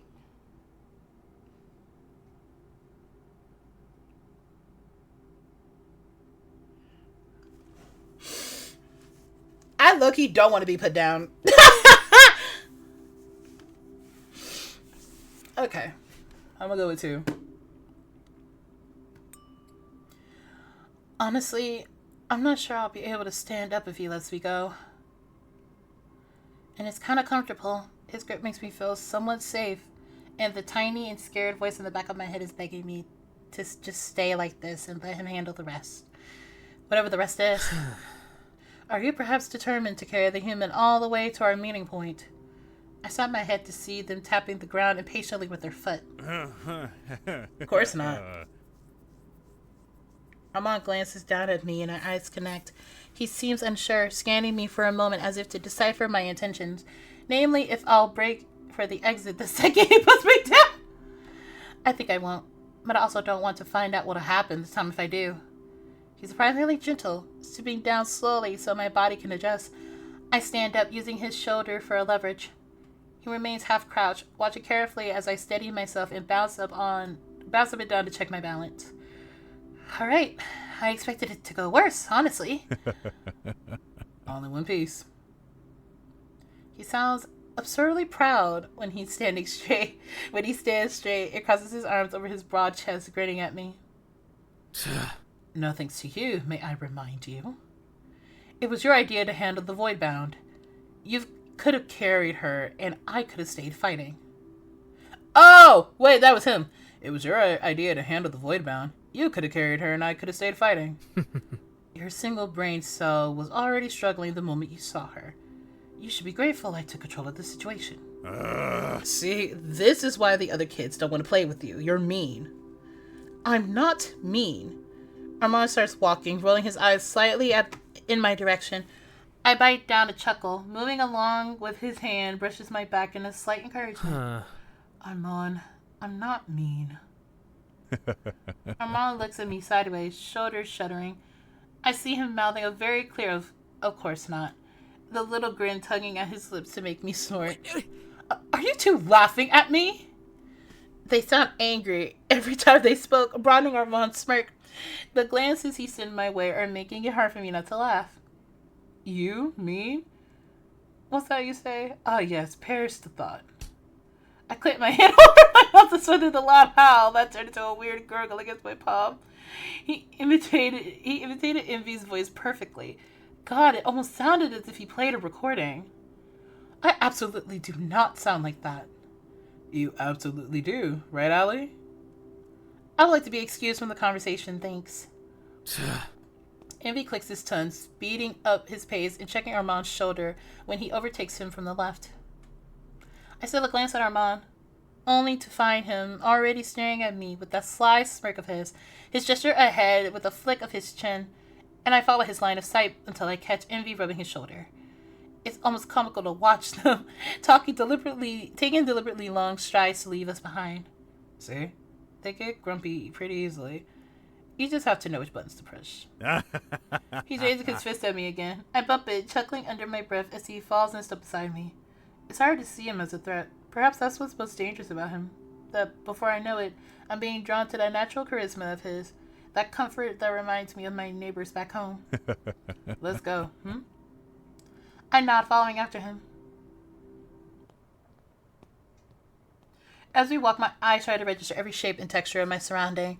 Every crack on the stone walls, every flicker of the candle lights at the feet of the columns. I'm calmer now. Too calm, in fact.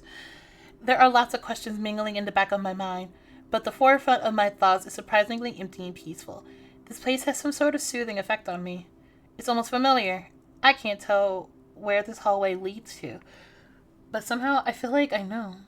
I should ask something. I just don't know which question to come first. So where exactly?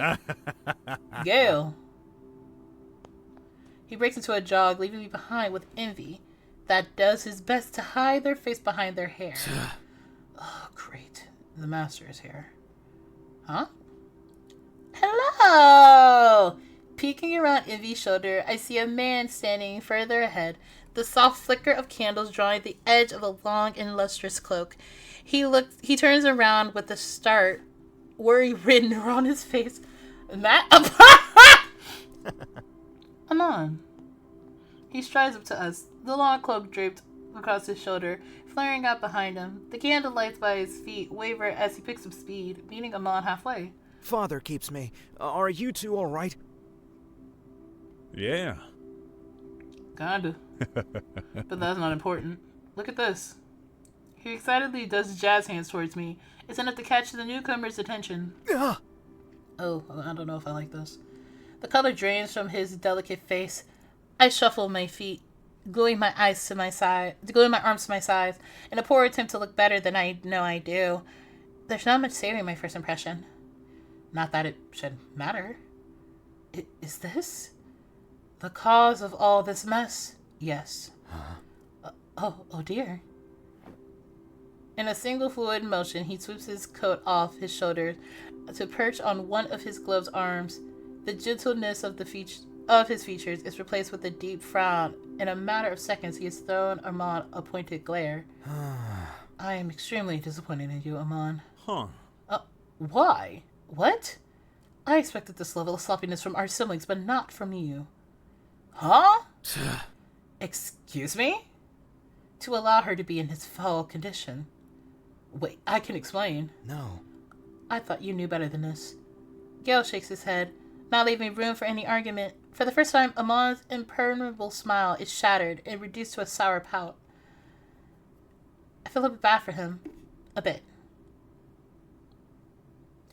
With 2 steps of his fairly long legs, Gale stands in front of me, offering a heartfelt bow of his head. On behalf of my siblings, please, let me apologize.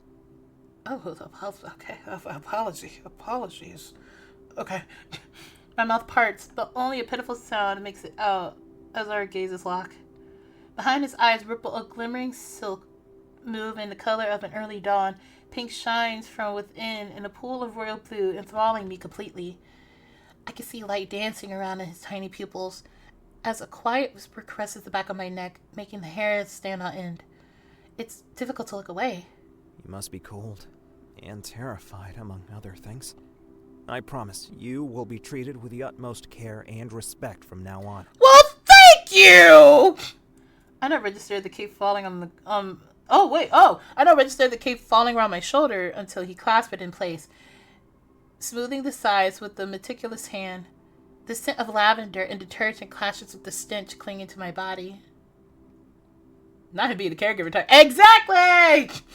The warmth of the fabric drags a sigh out of me. My body stirs back to life at the sensation, my hand snaking out of the coat to close it around me. It presses comfort and weight against my tepid skin. I can't for the life of me summon any strength to speak. We do not have time to lose to play the gentleman. Gale's head snapped up in careless consideration. His eyes immediately slide to the arm that had been instincted on holding. You are right. You, in particular, should make haste. You two go ahead. Rhea is already waiting in the spire. I'm sure our dear sister will appreciate a bit of insight about the situation at hand. Huh. Are we using the spire? Yes. Every precaution is too little. A particular stained beat of silence goes by. I look between them, but there's nothing I can decipher from the mix of expressions on their faces. And what are you planning to do with this? Their hand waves in my direction. Gale places himself strictly in front of me to protect me from envy's rudeness. As for our esteemed guest, I'll see to it that they're in better condition before meeting our father. You can fathom what he would say, if only by my own reaction. As he says that, his long fingers rest on my shoulders. The touch of it is so light, I would have missed it if it wasn't for the scent of lavender trickling my nostrils. You cannot be serious. Gale stands taller next to me. I glance up at him as his throat bobs down with a hard swallow, the tension clear in the air. All right. We leave the little bunny in your hands then. The what? Armand throws his arm along Envy's slender shoulder, pulling them against the side, right where they were about to protest. Instead, there's only a nasty choking sound of a rather ominous crack. Armand! See you in a bit. What? You cannot be. Ouch! Armand winks at me and turns swiftly on his heels, dragging Envy with him. They both retreat deeper into the hallway, past the torches I can see waving in the distance. They are a colorful pair, are they not? They are. Colorful is a curious way of putting it. Please, allow me to apologize again, and not only on their behalf. Had I known the direness of your state, I would have done something to assist. It's okay. Excuse me, that sounded incredibly self-centered. He fidgets with the collar of his shirt. He looks like a prince in distress more than I do, and that's saying something. Don't worry, no offense taken. Thank you. Now, come. I may not be able to do much, but it will be better than nothing. He leads me aside and coaxes me to sit down on the wall's overhanging frieze. Our hands find each other naturally, and he doesn't let go of me until he's sure I'm not about to kneel over. Even when I smile up at him reassuringly, his fingers hover close, ready to support me if needed. Before I can even begin to thank him, he bends a knee in front of me. May I?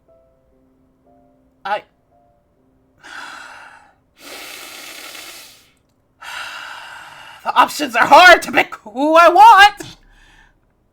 White noise takes over my already struggling brain as he earnestly looks up at me. My heart flutters seeing how the deep color of his eyes pour into me, warm and kind. Yes, you may! I'm screaming. It takes me a long couple of seconds to understand what he wants to see my hand. When I try to pull my arm out of the coat, it gets tangled in the flaps, and I struggle to push them away. Allow me. He reaches out, his fingers delicately peeling off the piece of fabric and freeing my hand. He rises to my cheeks as I place my palm in front of him. Sorry, I swear I'm not usually this clumsy. Don't say that. You're already going through a great deal. A bit of clumsiness is expected, but the least of our concern. I wouldn't deem you remain collected in this situation. I'm still not sure what the situation is, to be honest. His fingers slowly close around the back of my hand as he inspects the wound. It takes a Herculean effort. I'm gonna skip that word. Ever not to yank it back when his breath tickles the wet and irritated patches of skin. Yes, I should apologize about that too. However, I'm afraid I can't give you any answers. Even if I had them, it's not my right to explain. Herculean? Oh, okay. But know that our intentions are not malicious. That I can swear to you. I bore my eyes into his. trying to find any cracks, any hints that betray his true intentions. There are none. That's reassuring, if true. He holds my hand as though it was made of spun glass. Underneath the blood, the blades of grass and dirt, I could see the black ink decorating the back of my hand. He retrieves a cotton handkerchief from his pants pocket, and his eyes search mine, asking for permission. I nod. I'm absorbed by the delicacy of his movements as he slowly cleans upward my knuckles. He purposely avoids the traces of ink, and his eyes narrow when the drawing starts to reveal itself. Do you know what it is? No. No. Not without further examination. He hesitates when faced with the entrance of the cut, covered by a layer of mud. I would like to alter it a little as possible, so if you'll excuse me. Yeah, I get it. I'll try not to think about the consequences of leaving a wound in this caliber untreated and full of dirt. Gale tries to tie the cloth around my hand. There is a look of absolute concentration on his face as he does so, careful not to touch me more than necessary. Does it hurt? Of course it does. Forgive me. No, you're fine. He ties the ends of the handkerchief together with the bow, too fine for the occasion, and his thumb swipes across it as if to check its security. The sensation of the leather against my skin makes me flinch. This is as much as I can do for now. This is a lot, if we take the rest of my day into consideration. Between being stabbed, kidnapped, or this, I think the choice is pretty easy. He laughs briefly at that, but there's a concerned dip at the bridge of his nose, as though he can't decide whether he should keep laughing or not. Oh, well, that is a robust sense of humor. Thank you, Gale? Gale, was it? Oh, yes. Where are my manners? It is a pleasure to make your acquaintance. My name is Gael, current master of the Grand Houses. Oh, Gael. Okay. As he takes the seat next to me, leaving a polite distance between us, I tilt my head to get the side. I don't know why I can't read. I tilt my head to the side to get a better look. It only takes him a second to avert his gaze from me with a nervous clear of his throat. Which is a title you have no concept of. So it's not exactly relevant. I can't help but chuckle at his bashfulness. Nice to meet you, Gael. Master Gael? Oh, no need. Gael will suffice. As I mentally repeat his name, something about it just sounds off. He doesn't look like someone who should be addressed by their first name. Shall we continue? He motions for us to stand, but waits for my reaction first. The other end of the hall, where the other two disappeared, be it behind us, is still as cryptic as it was before. Can we stay here for a moment? I need to catch my breath a bit. Surprise marks his features, but it lasts for only a blink. Yes, it's of course. I cannot leave you alone, however, for your safety. I hope my presence isn't too unwelcoming. It's not. It's just I'm having a hard time trusting anything or anyone. It's not just you. I understand. It is the wise thing to do. Allie. It rolls off his tongue softly, as if it's something meant to be said with care. A wonderful name, if you'll allow me to say it. Stop! Okay, I'm sorry. Oh well. It doesn't have as much as class as Master Gael, but I'll accept the compliment. Before I realize it, I'm extending my other hand for him to shake. He stares at it in dumbfounded silence. He clasps my hand with his as I squeeze. His breath staggers in the back of his throat as he pulls back, cradling his hand against his chest. Sorry, did I squeeze too hard? No, forgive me. He casts his gaze lower to his slacks, stooping down to brush off a non-existent speck of dirt. Did I do something wrong? Or weird for that matter? We should continue. I hate to pressure you, but the longer we wait, the more unstable you make it. Unstable? He stands up and straightens his vest, brushing his hair away from his face with a jerk of a chin. Awkwardness has found its way through his smile, but he still waits patiently for me to leave our improvised seat. I don't know what I did or said, but I would rather go back to that comfortable silence from before.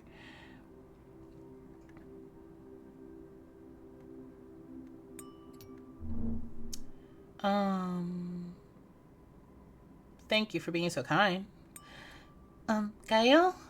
He starts walking as I follow after. He doesn't respond. I know he heard me. If he wants to ignore me, he'll have to work harder than that. I just wanted to thank you for being so kind, too. I managed to step aside before I stumbled into him. Me? Please allow me to apologize again, Allie. I do not mean to rush you. While there are indeed pressing matters to attend to, I would not want that to be at the expense of your comfort. It is not my intention to distress you any further or treat you unkindly. You have been pretty kind to me. That's what I just said. What I mean to say is, Gael. His lips squeezed shut. Did you hear me? You are by far the kindest person I have talked to since I've got here. No offense to your siblings. Amon is fine. Oh, that's... He looks away. The collar of his shirt seemed to be too tight because he keeps sliding a finger around it to loosen it. I do not know about that. There's nothing extraordinary about my actions. Anyone would have done the same. Don't say that! My feet carried me closer to him, and his shoulders perked up before he could catch himself. I mean it. I can almost hear the protest in his brain is crafting, but he gives up on it with a resigned exhale. His eyes so open before, now closed by something I can't quite place. You are most gracious, Allie. Don't mention it. We smile at each other.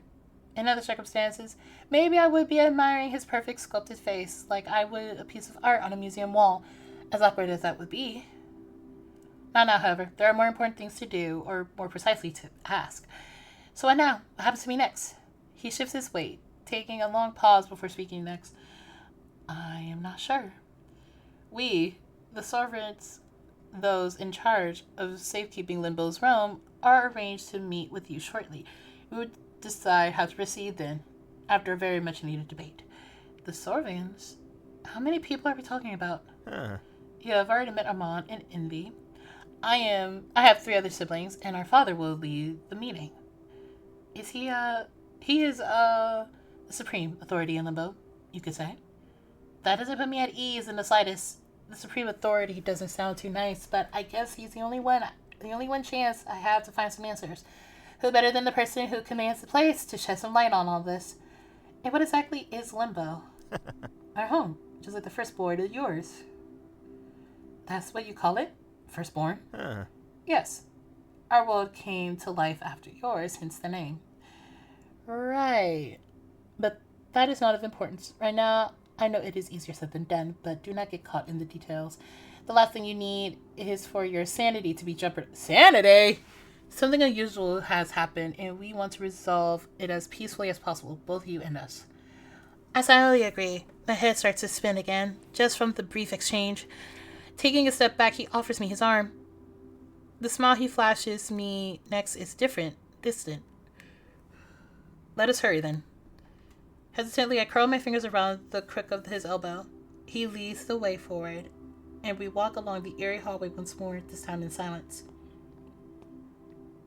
He doesn't make any attempt to strike up conversation, and I'm not in a position to do so either.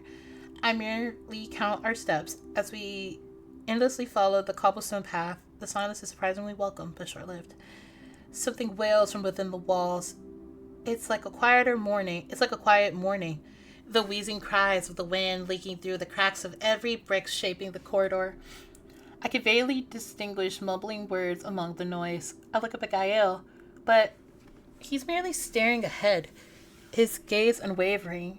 If he hears it too, he doesn't react whatsoever. Then my skin crawls as a slow, unnerving smile curves his lips. He looks alien, uncanny, detached, as if he was carved from marble rather than born.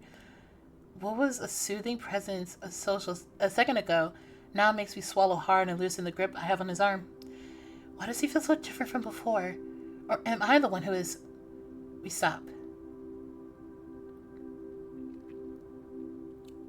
A gate made of stone and wood stands before us.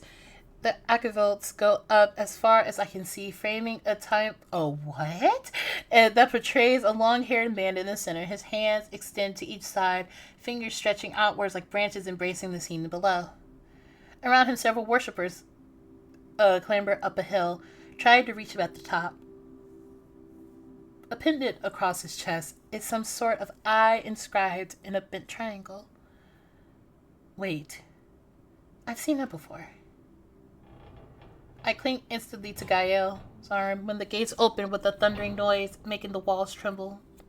He finally looks at me, as if awakening from a long dream. It's alright. A gust of cold air hits me, coiling around my feet and filtering through the cloak. The scent of something acrid burns my throat. Burns my nose. I don't know why I can't breathe today. The gates are now open wide. We're facing an what? A 7-sided room. Oh! 1, 2, 3, 4, 5. I guess on the side. The subtle streams of light coming from the ceiling shines through the floating specks of dust. I look down at the threshold. Oh no! Oh no! I look down at the threshold's clean cut, keeping the cobblestones from continuing inside. This way? I don't move, inking him back with the strength I didn't know I had. There's a chair made of stone in the middle of the room. Rooted to the cracked floor, over it hovers a shining black spear that catches the light coming from above. An endless pit surrounds it all, and forms it emerges the ominous hum of the earth's far below. There's a balcony in the back on the first level, framing the whole room. A coliseum made to observe and feast on what happened down its pits, on the mental and physical carnage of the wicked and the doomed. It is a judgment room at best, and a torture chamber at worst. Don't go in there. I shake my head, taking a step back. See? This is what makes it hard to trust! Are you alright? What's wrong? I'm not going in there. Please, I know it is not the most pleasant of sights, but you must trust me. I can't do that. I'm not going in there. There's no way. Allie, please reconsider. There's nothing to reconsider. If someone wants to talk to me, they can do it right here. This is just standard procedure, Allie. I promised you would be safe, did I not? Can you please believe in those words? The way you sound hesitant, my good sir, I don't know. I want to. I want to believe someone is on my side, but I don't. I see. He withdraws his hand that reached to touch me, rubbing his wrist instead. My chest rises and falls erratically as his eyes slide to the room before us. I am terribly sorry. You leave me no choice. What? As I'm about to speak, a chill runs. Huh? Huh? A chill runs on top of my head to the tips of my toes, crushing my throat. Something pierces down my spine, gluing me to the spot. Ellie, please get into the room. His eyes bore into me, swallowed by a haunted glow. Everything around those glimmering irises become dark and blurry. I felt my thoughts seeping out of my head, and then nothing. Nothing but Master Gael. Take a seat. Yes, Master. Whoa! I walk through the narrow corridor, leading to my appointed chair. A rock slips off the bridge and falls into the void without a sound. My eyes follow the pebble until it vanishes into the darkness.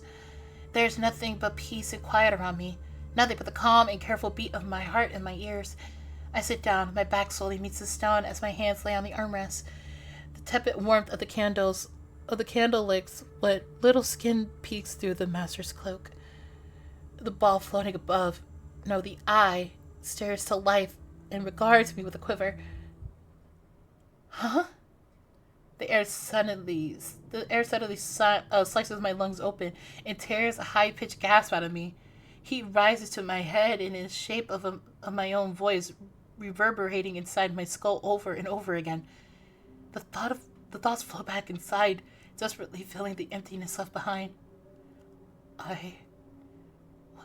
What did you do to me? I'm sorry.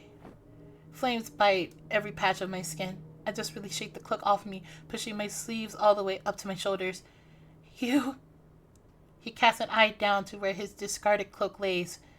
The cloak floats in the air, fanning my sweat-stained cheeks in the process. It flies away from me and nearly coils itself from Gael's arm. Thank you No. Don't mention. Oh. I frantically sweep my eyes across the room in realization. Amon is sitting in one of the thrones, leg hoisted over his knee. He raised a hand in silent greeting when he catches me staring.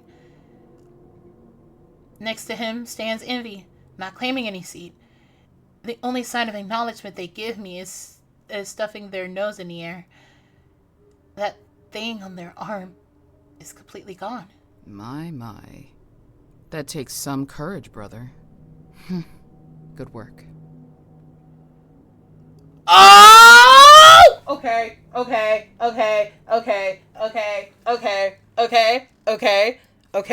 Pretty person. There's a pretty person. Okay, I'm sorry. Let me calm down. There's someone else in the room. Right in front of me. A woman stands high on the balcony, hands leaned on the rail. You did well. Father's eye will now do the rest. Her voice sinks deep into my bones. I would think her presence has sucked all the air out of the room, but I know it's simply me holding my breath. Ma'am, don't make me... Ma'am, please. Her head tilts up ever so slightly, sizing me up thoroughly. We received the notice more than an hour ago. What were you doing? Oh! Oh, pretty lady. I'm too gay for this. Me! My apologies, dear I cannot perfectus. Is that how I say your name? Excuse me, ma'am. I wish to not... Excuse me, pretty lady. I refuse to get your name wrong.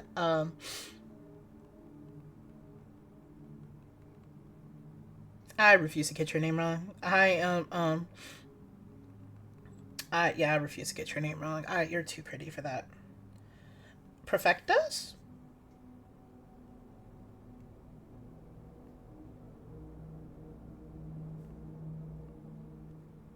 Prefectus. Oh, that was a weird way of saying it. Okay. My apologies, dear Perfectus.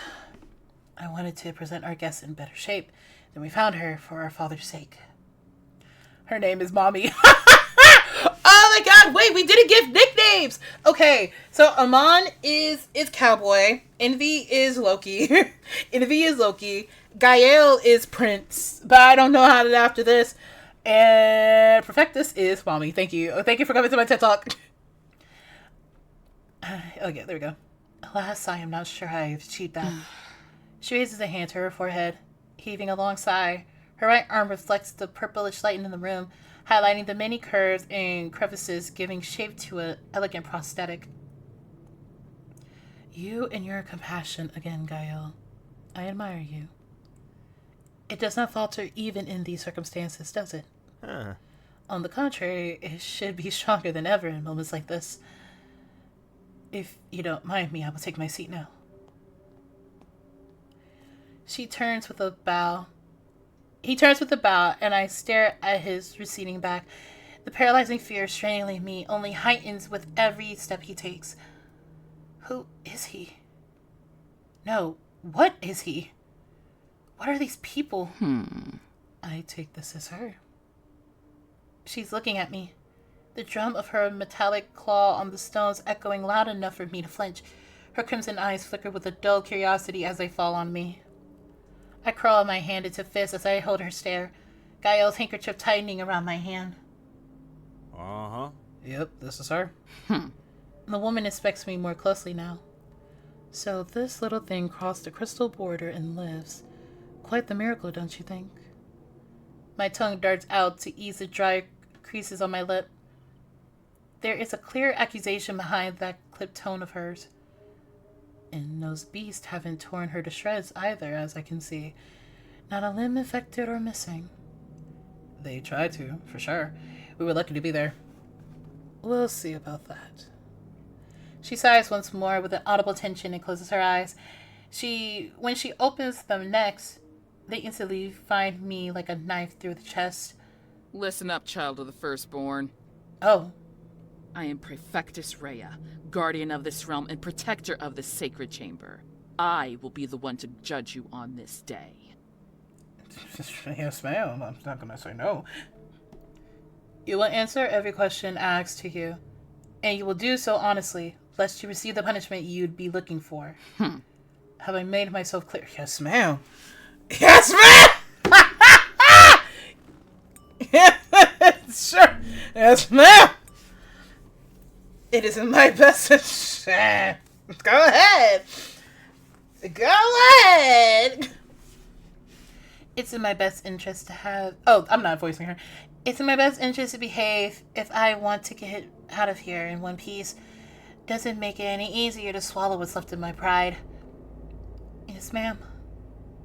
No need. You may address me as Perfectus, whether to answer or ask. Oh, so I can ask as well. Interesting. Girl, no pressure on luck. Yes, Perfectus. The corner of her lips... Stop! Oh my god, stop! Okay. The corner of her lips lifted with a sly smirk, lining up her eyes with a glow proper of a sated wolf. Good. Cooperate with me, and you shall be rewarded. What do you mean by that? I'm sorry! Sorry! Now I'm on. What? Keep her still. We'll begin as soon as father returns. What? Wait, what? My brother will keep you restrained during this process. You must understand that this situation calls for every safety measure available. Please, Perfectus, we do not think that this is necessary. No. She's harmless, Ray. You should know that better than us. Just look at her. We do not know that. I won't make the mistake of being incautious. She said what she said. I don't want to argue with her.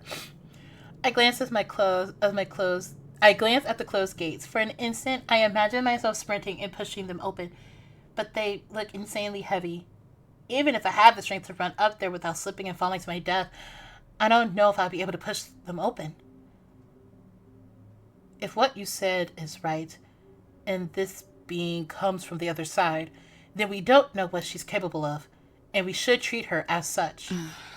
We do not know the effects her presence may have. The balance has never been so feeble, and now this happens. She can barely stand. She's weak, and this is not a game, Amon. Her intentions do not matter. She disrupts the balance merely by existing here. We should handle the situation with as much care as possible. And that means not taking any chances. Oh. I can see that, but... she is harmless, sister. I have been alone with her, and no harm has come my way. There is no need to succumb to panic this quickly. So I should be grateful nothing has happened to you. Father keeps me, Gael. Listen to yourself. No. I am merely saying we don't have to judge her as a criminal. And all I'm advocating for is ensuring our safety. You want to play around and discover what follows? Then do so. But not in my chambers and not in my presence. Oh my, there's 3 of them. There's 4. I agree with Perfectus. We have to cast our feelings aside. And likely our morals too, if we want to get to the bottom of this. No. I thoroughly refuse to do that. Ugh, children.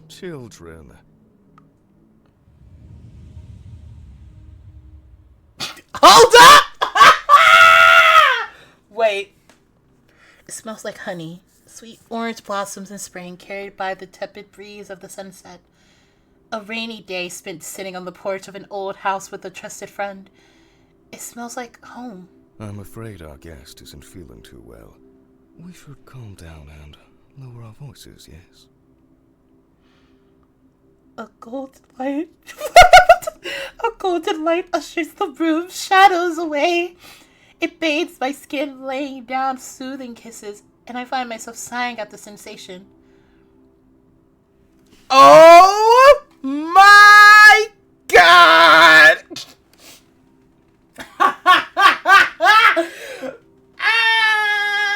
Okay.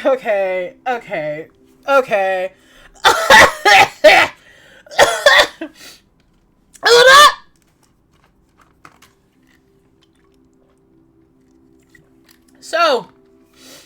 In order, we have so far, we have seen Cowboy, Loki, Prince, Mommy, and now we have Med Daddy. Hello, good sir. How are you doing this fine evening? A man dressed in white emerges next to Rhea, pushing her away gently with one hand. He stands in the middle of the balcony, watching on with eyes of liquid sunlight that pours right into me. His fingers draw an arch in the air that leaves behind a trail of stardust. It is quite cold in this room. My apologies. No taken. The air around me warms up, embracing me with loving arms. The sweetness of the air expands, engulfing me as I tilt my head back in relief. Slowly, the terrifying knot in my stomach loosens, deftly unpicked by tendrils of light. Is that better? Yes, that's much better. Thank you. I nod. A tingle in my belly urges me to look away from him, to avert my eyes from the unparalleled magnificence that he is, battling the feral need to just drown in the sight of him. Then it clicks. He is the man on the hill. He is the god carved on the top of those gates. Fear not, my guest. I don't know what voice to do for him. I don't think I have a voice that fits. Fear not, my guest. It is an honor as the father of this realm to welcome you to my home. Father? You must understand the apprehensions of my children. They mean no harm, and neither do I. A hand lifts and strokes my chin. Sir. Father. Wait. Give me a minute to collect myself. A hand lifts and strokes my chin. It's warm and light, but invisible to the eye. The touch pulls out a string I didn't know was attached to my chest, slowly untangling it. Every fear and worry dissolves by his hand, freeing me. What a magnificent creature. Don't you think, my children? No one is looking at me. No one but him. I am the father, pride of Limbo. You may think of me as the creator of all that you see before your eyes. These are my beloved children. I ask that you be kind when thinking of them. Taking a step forward, Rhea clears her throat. The hand, brushing my jaw, shies away, leaving no trace behind. Father, please excuse our behavior. No need. Losing our manners is bound to happen in the light of such unusual event. It speaks of your noble heart and of your honorable intentions. Once more, I am proud of you. I am only sorry that I cannot be here with you sooner, my children. The room is enveloped in a tight silence as everyone settles into their seats without uttering a word. The lump in my throat, albeit less painful than a moment ago, still prevents me from doing more than swallowing. I should speak. Or maybe... Girl, don't say nothing! Be quiet! The best I can do is try to plead my case, but I have to be careful. Could I speak? Their eyes bore into me. I look to Perfectus for permission, but she averts her gaze. There is a higher authority in the room right now. If you could wait, my beloved guest, I would appreciate it. There are 2 of my children left for you to meet. With all due respects, Father, I would advise to proceed with the judgment without them. This is much too dangerous of a matter to involve them. Yes, I understand your concern, but I'm afraid they are already here. Right on cue, there's a loud knocking from the other side of the gate. A breeze of laughter slips past Father's lips as his hands swept through the air at the very moment the door began to part. Oh, she's so cute! Oh, she's so cute! Oh my god, she's adorable! A bright-haired woman cheerfully walks in, dangerously close to the edge of the bridge. She bounces on her toes, adjusting her hold around the knees of a young man whose grip around her neck tightens as she teeters forward. Ara, put me down! My stomach's still... You said you were too tired to walk, right? Does it mean you can... At least walk straight? Sucks to be you. It's your fault we're late. So, deal with it. I didn't want to come in the first place. And you don't have to... Just put me down. He brings it. Oh god. He brings a hand to his mouth as a very audible retch reaches my ears, urging a similar reaction from me. If she slips, both of them will fall to their inevitable deaths. I instantly glued my eyes to my seat. The edge of the backrest jabbed my spine. My loveliest, you shouldn't run through the halls. You might slip on the wax. It's fine. Sorry for the delay, Dad. No need, my dear. But do put poor Zal down. Ugh. I don't know.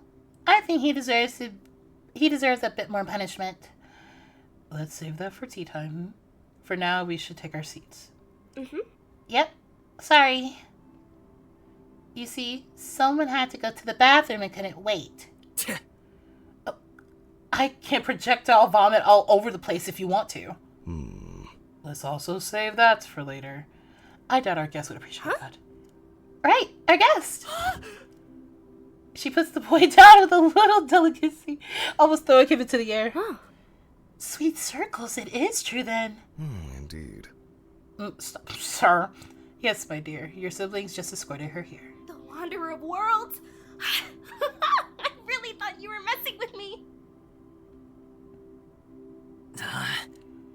It's not your damn wanderer, Ara. Stop believing in that kind of stuff. Ugh. I'm not saying she is, but how many people have claimed to see the Wanderer lately, huh? And how do you explain this? This is proof it's real. Sure, proof. See? This is your fault for paying attention to those weirdos. And speaking of paying, there's no trace of the dizziness he had a second ago as he extends a greedy hand to her. Hey, Daisy. She falls silent. For a moment, it feels like I'm looking at a statue. Huh? Come on! I wouldn't have bet on it if I had known. Oh, boo-hoo. Hey. She growls, throwing her arms into the air before jabbing a hand into the purse around her waist. I hear familiar clinging of coins as she slams them into his open palm. Hey, we said 30. Ugh. I'm not paying you 30. You are paying me 30. In fact, you said 30, plus fixing the compost machine yourself for a month, and cooking sweet leaf tarts for me the whole week. Zal! Now, don't fight. Let us sort this out together later, yes? Fine. But you still owe me 20. They make their way to the balconies, each step louder than before, even as they drift away. I watch as they continue their casual chat, throwing glances at me all the way. When the girl notices me staring, she waves at me. I avert my eyes. I need to get out of here, now. The doors are still open, and I feel reasonably better. I know that that's not me, but the hold this place, or the man in gold, has on me. But maybe I can take advantage of it? I can sprint to the doors, get to the hallway, and if I'm lucky, maybe lose them through the corridors if given the chase. There's no time for second guessing. Huh? I try to hoist my body up with my hands, but I'm pushed down again the moment my rear leaves the chair. I told you, Amon. Oh dear. I ask that you remain seated, my guest. My fingers spasm when I command them to move. Every mechanism in my body halts. A fist pulls back at the reins of my muscles, yanking me back against the stone. All the blood rushes to my head. The only thing that is still mine. It's useless. I can barely blink and breathe, and maybe I should be grateful for that.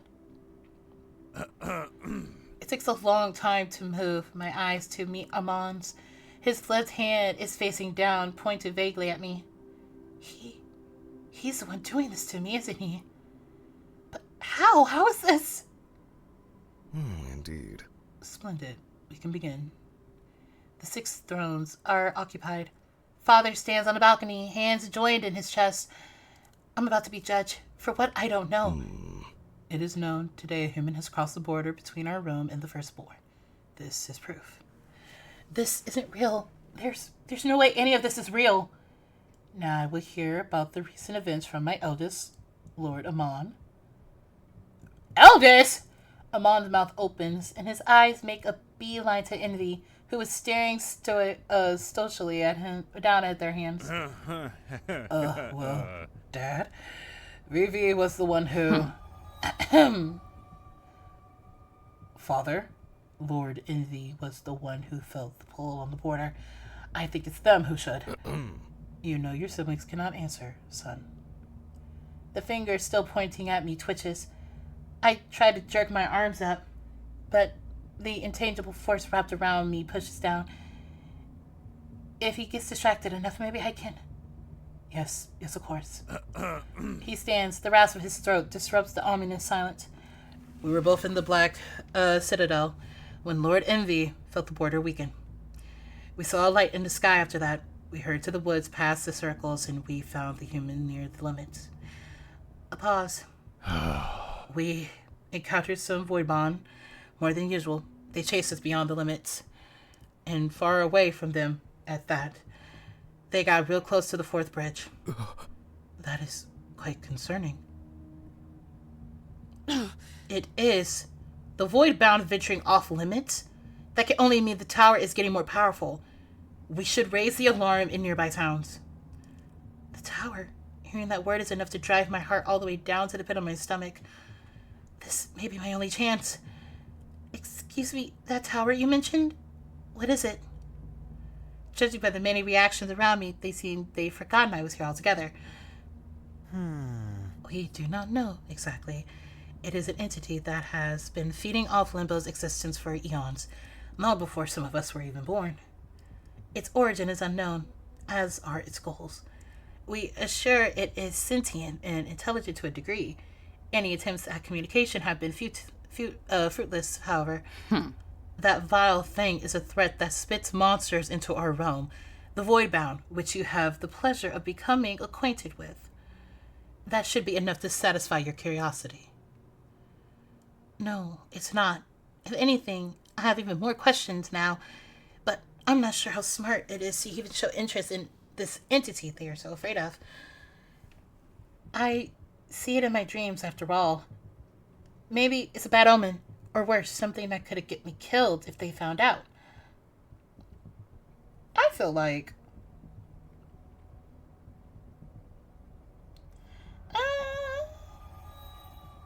there's a feeling I have.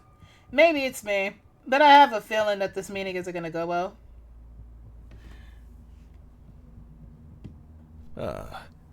Curiosity is a marvelous thing.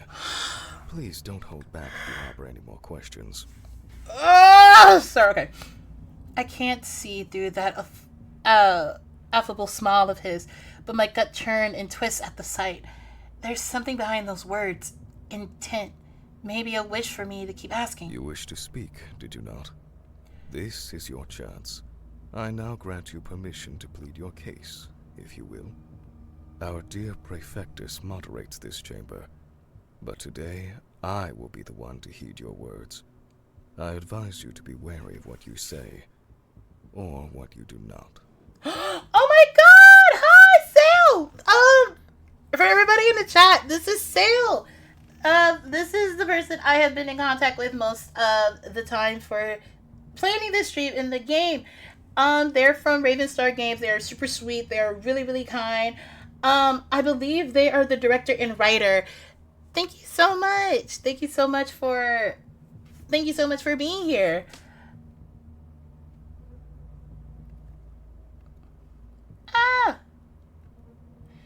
A cold drop of sweat rolls down my temple. My mouth is so dry I almost choke around my tongue. No, you're completely fine. I have been having a lot of fun. This game is really great. I did low-key die twice, but it's okay.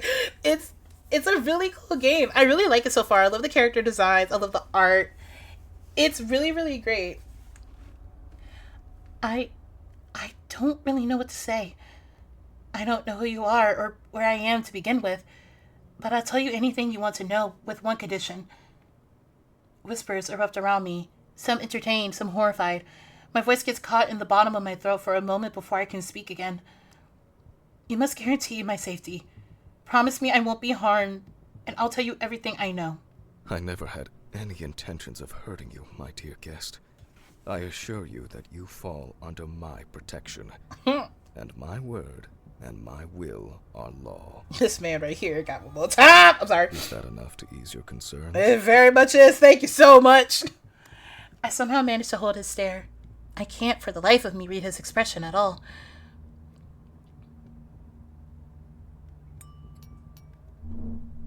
Is the volume of the voices fine? Yes! Yes. Yeah, it'll have to do. Yeah, it'll have to do. And you feel lower than the rest? Not really. Not to me. Not to me, at least. And nobody in the chat has thought so either. Speaking of the voice acting cast, oh my god, the voice acting cast is so great. I was worried about the voices. No, it's great. Yeah, it'll have to do. If he really is as powerful as a god, he can do whatever he wants, whenever he wants. I have no real guarantees. This is all I have. Oh, hopefully not empty promise. Indeed. Excellent. I promise your cooperation will be rewarded. We will start with the very basis. Introduce yourself to the chamber, my dear. My surprise must be showing, because he tilts his head to the side, inviting me to answer. My name is Allie. I live in Fayborn, a small seaside town. I'm nobody in particular, I guess. What about your interests, my guess? Intentions? Right now? Survive, I guess. A splutter echoes from one side of the room. Aura slaps a hand over her mouth, but the motion only makes her slip more evident. Rhea clears her throat. I can feel the strain in her forehead as she tries to not roll her eyes. How did you get here? I don't know. A seer stabbed my hand. What? A seer? I went with a friend of mine to get her fortune read. They offered me a reading too, and then they started saying the weirdest things. They attacked me, stabbed my hand, and the floor gave in. When I fell, I remember.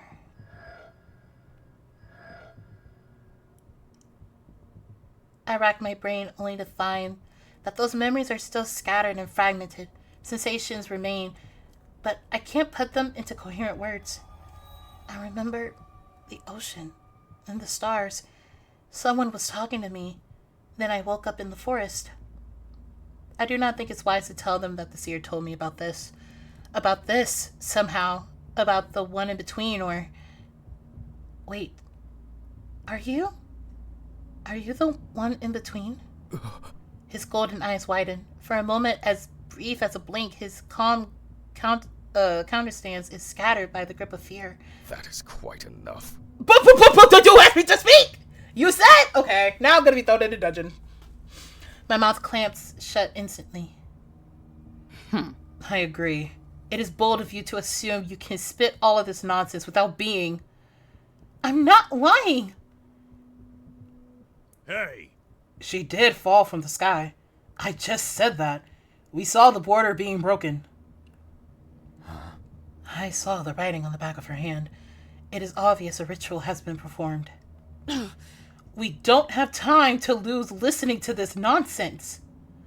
If those damn creatures are wandering outside their prison, then we should focus on ensuring our people's safety. I'll see that every patrol station in every town near the fourth bridge sees their numbers doubled immediately. In the meantime, I suggest we bring the human to Redlock until we figure out what to do with her. Huh? Redlock? That's a bit excessive, isn't it? It's not. For what we know, she could explode any minute now. Redlock is our safest bet. Explode? We would ensure she is under constant surveillance and proceed with further deliberation after the Voidbound are driven back into their swamp. We do have yet to reach a solution, and time is scarce. Do my other children have any suggestions? Why don't we try to send her back to the firstborn? You all surely can't be fine with sending her to Redlock of all places. I refrained myself from asking what Redlock is. I think I can get an idea. It's not that simple. We have to consider the consequences of our decisions. Harmless or not, which we don't know yet, we have to prioritize the safety of the realm. Do you all understand that? I do, but if she shouldn't be here, then let's send her back. The safety of the realm. Oh, the safety of the realm. Am I a threat somehow? Mm-hmm. Right. Zal. He shoots up in his seat, a confused babble falling off his lips, registering the sudden attention of everyone else. He sits upright, throwing helpless glances around him. Sorry, what? Oh my god! Ugh. Weren't you listening? No. We're talking about someone's life here. What do you want me to say? It's not like my opinion will change anything.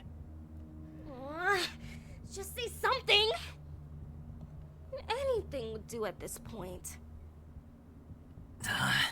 He sputters and slumps, deflating onto his uncomfortable-looking seat. You aren't going to like it. Just say it! Ray is kind of right. We're in the dark about all of this, and the voids are running around out there while we argue, so... I mean, I know that, but... She looks at me, lips worried into a troubled line. I share the sentiment. Permission to intervene, Perfectus.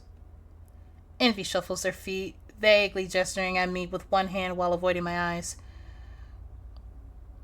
Rhea regards him. Their gaze meet for the briefest moment. Permission granted. We are not seeing the bigger picture, I'm afraid. First, the Midnight Towers start spitting void-bound. Then they venture beyond the limit. And now a child of the Firstborn shatters the crystal border and crosses into limbo. Suspiciously close to the tower, may I add. Do you think these events are related? They could be. It can't be a coincidence, at least. Not when the tower is absorbing more essence every day, and the Voidbound are becoming smart enough to bypass our defenses. Perhaps its sheer power is starting to leak into the Firstborn, and this is a consequence of it. We know too little about the tower to discard any scenario. It's either that, or the human has been summoned here, and both options should concern us.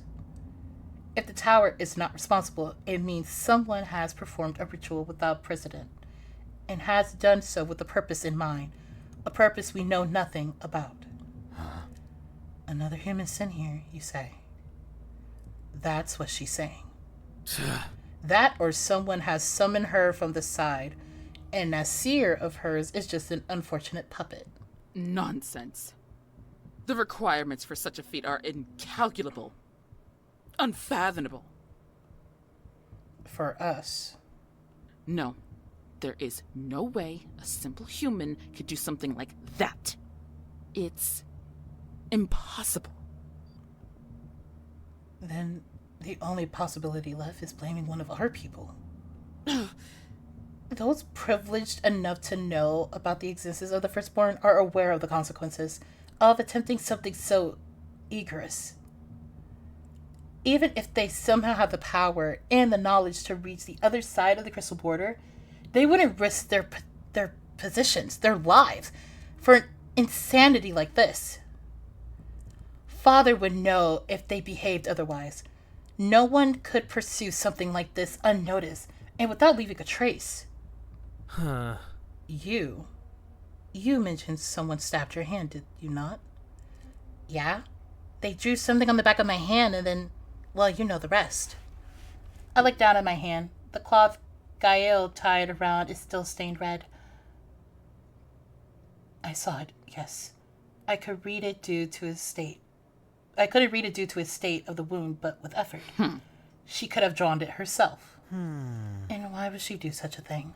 That is what I've been trying to tell you since we started this, Gael. that we know nothing.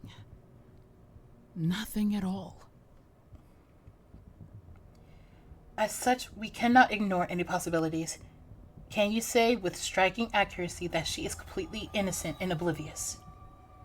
Gael looks to me. I don't know how to feel. He forced me to sit here, yet he's fighting awfully hard to ensure I'm not sent to whatever Redlock is. No, I cannot.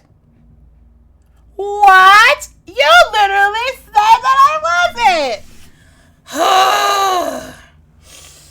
I could defend myself, but low-key at this point, y'all, low-key at this point, who knows? Who knows? Who knows at this point? I feel like if I defend myself, they just gon' I feel like if I defend myself, it's not gonna help. You know what I mean? Like, I just feel like it's like, I feel like it won't be the best. Like, I feel like they'll look at me and be like, you spout lies. And I'm like, but I'm telling the truth. But then if I calmly assess the situation, my silence could be also taken as like, okay. I love that everyone's saying too. Okay. Did I save? I did. Okay. I take a shallow breath. The seer wanted me here, or perhaps not them, but someone else. Did they want me in particular, though? Like it or not, they knew a lot about me, about my life. The puzzle pieces lay strewn before me. I can imagine endless possibilities of what the final picture looks like, but my mind can't fully grasp it. A lot of terrible things come to mind. Speaking out of turn might get me in trouble. These people, whoever or whatever they may be, are not my friends. Right now, they fully have the upper hand as well. They're discussing what to do with my life, after all. I have to be smart, no matter how scared I am. I swallow down the thick lump in my throat. I gather myself and raise my hand. Amon's hold allows me to. That's good. Could I? Go on. Again, I swear I'll cooperate with you. In every way I can. I have nothing to do with whatever's going on. I just want to go back to my family.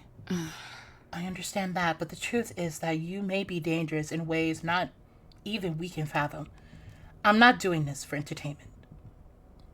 Let me prove it then. I wasn't lying before. If me being here is such a problem, then help me leave. I get it. You're trying to protect your family. Then help me get back to mine. I'll tell you anything you want to know or help you however I can. Just give me a chance. Etta glances around the room, but I am only met with the heavy silence of their deliberation, pinched brows, pursed lips, and then an exhausted sigh. I must reiterate, confinement should be our last effort. It is not only cruel, but we are also depriving ourselves from learning from Allie. If you want to be cautious, my perfectus, then let us personally watch over her. Hey, that's smart. Keep your enemies close and all that, huh? Of course. Who knows? Maybe she can help us solve this mystery. I doubt it. However, if the tower or someone else wants her, I agree it's best to have her in our possession and under our personal vigilance. Think about it, Ray. We know so little about the tower. If keeping this precious bunny... Stop it! If keeping the precious bunny means we can have some advantage, we should play smart. And of course you gave her one of your silly names already. And what if all of you are wrong? What if the tower has nothing to do with this? Then it means someone is plotting something against Limbo's integrity, and we should stop it from happening, no matter which side of the border it belongs to. Your Allie could be harboring plans of her own or fulfilling them for someone else. Then you'll agree it's best if we keep a close eye on her. All right. I will trust your judgment. You lot are really tiring to argue with. I withdraw my proposal, for now. Thank you, Perfectus. Truly unbelievable.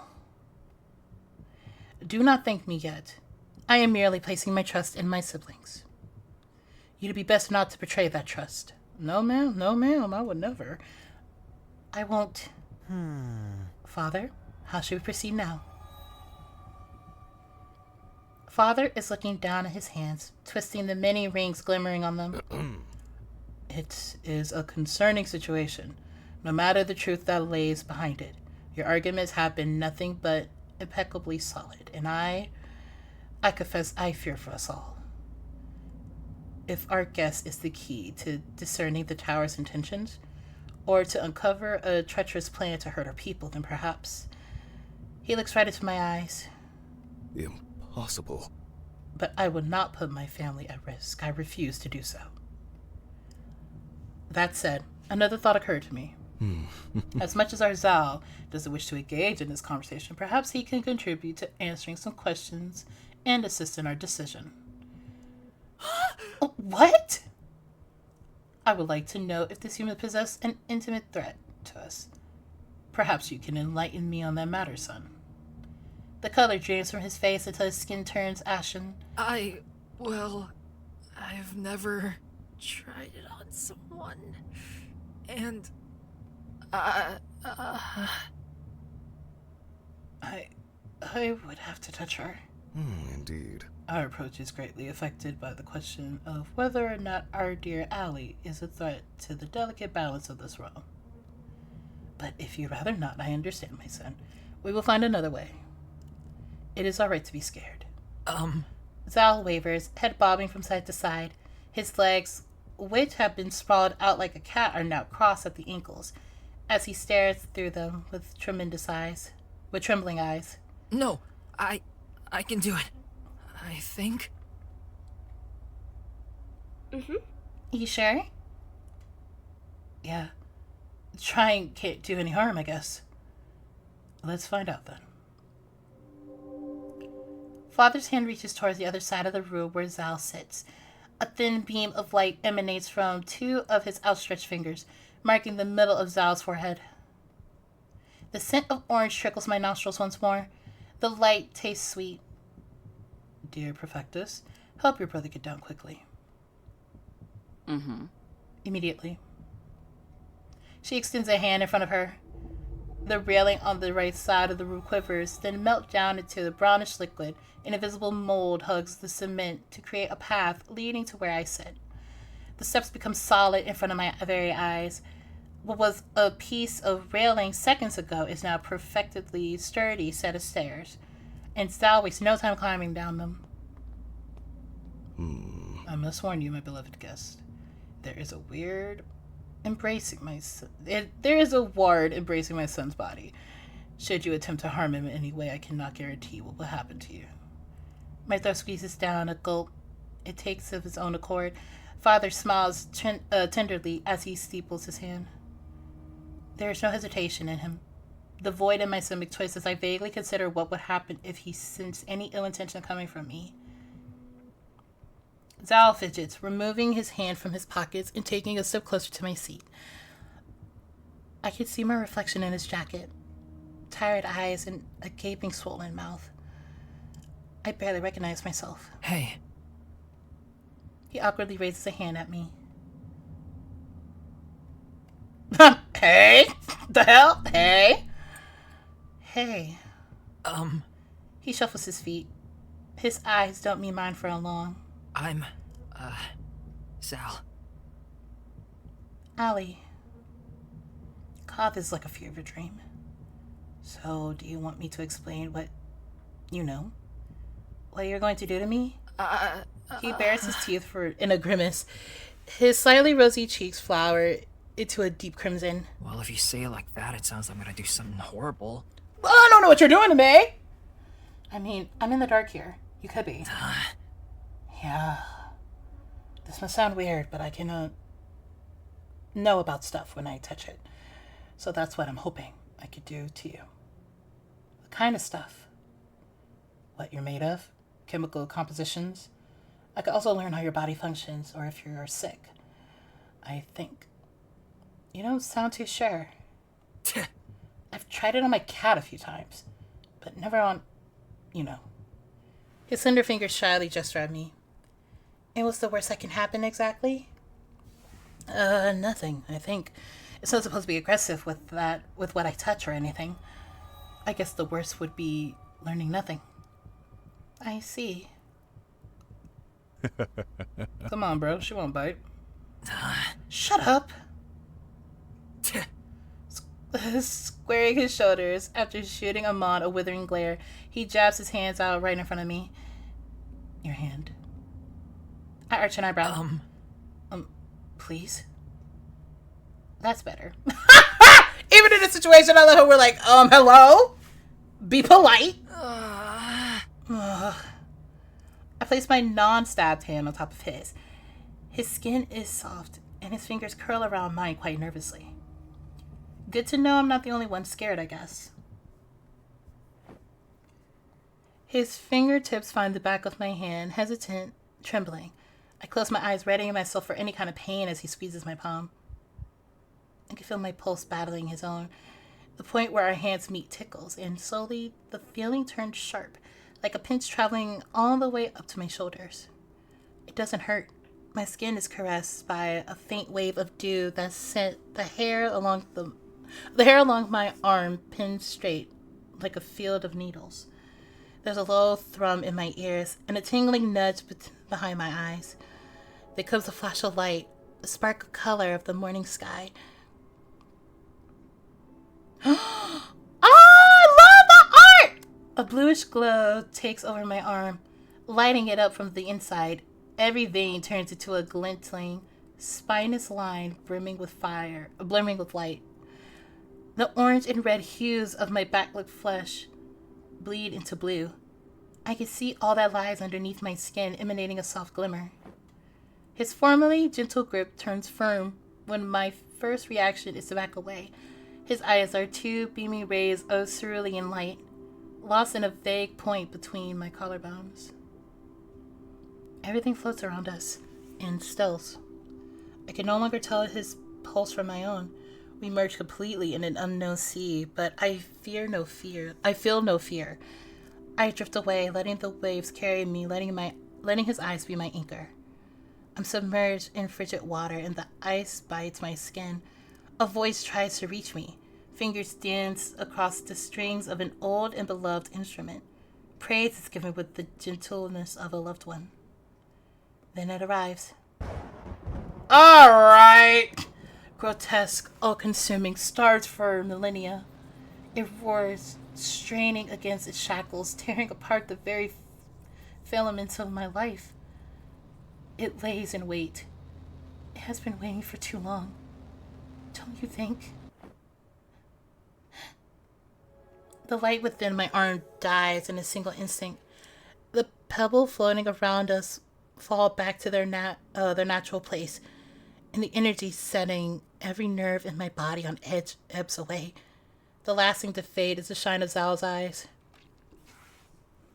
His pupils contract, and his shoulders slump as his consciousness seems to slip back into reality.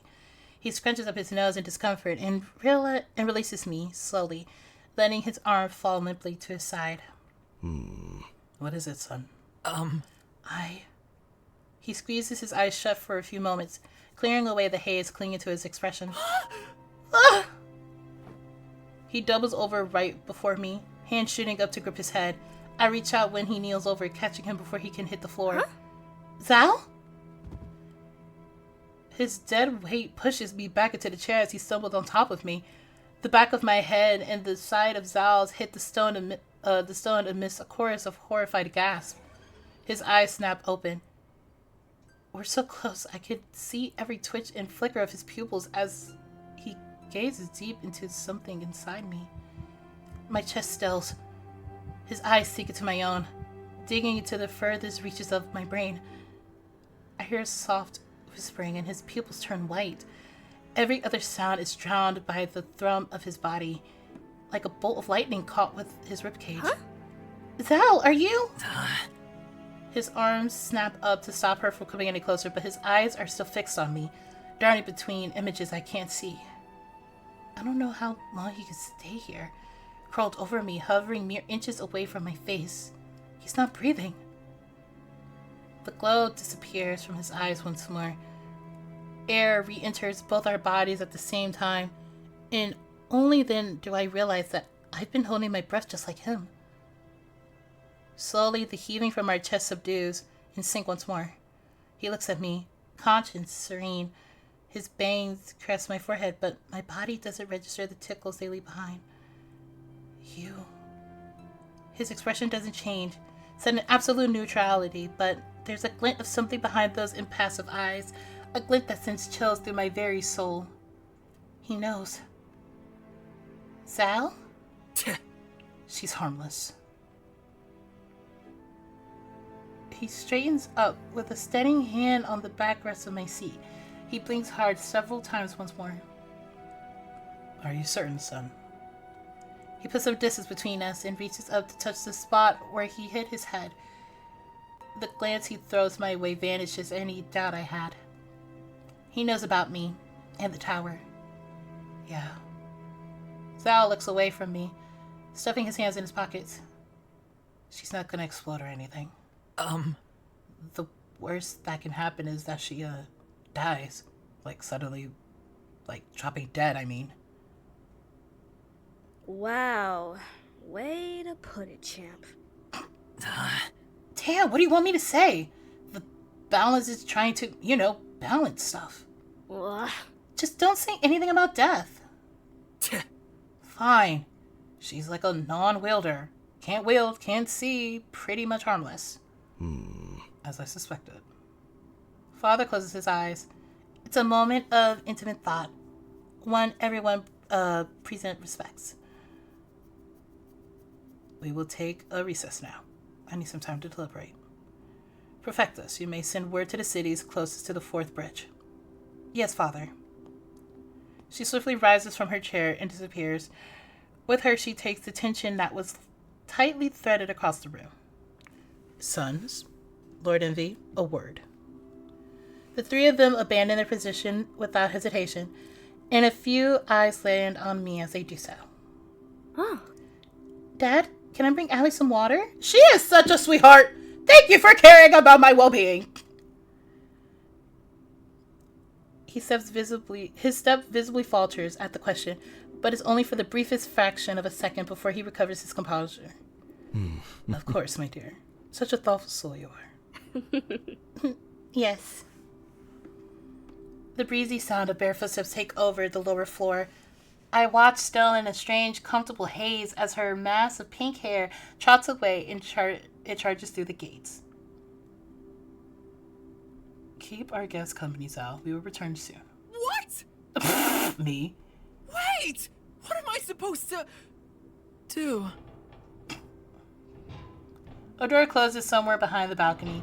The sound echoes louder than it should. We are alone. There's no one here but him and the drowning eye hovering above my head.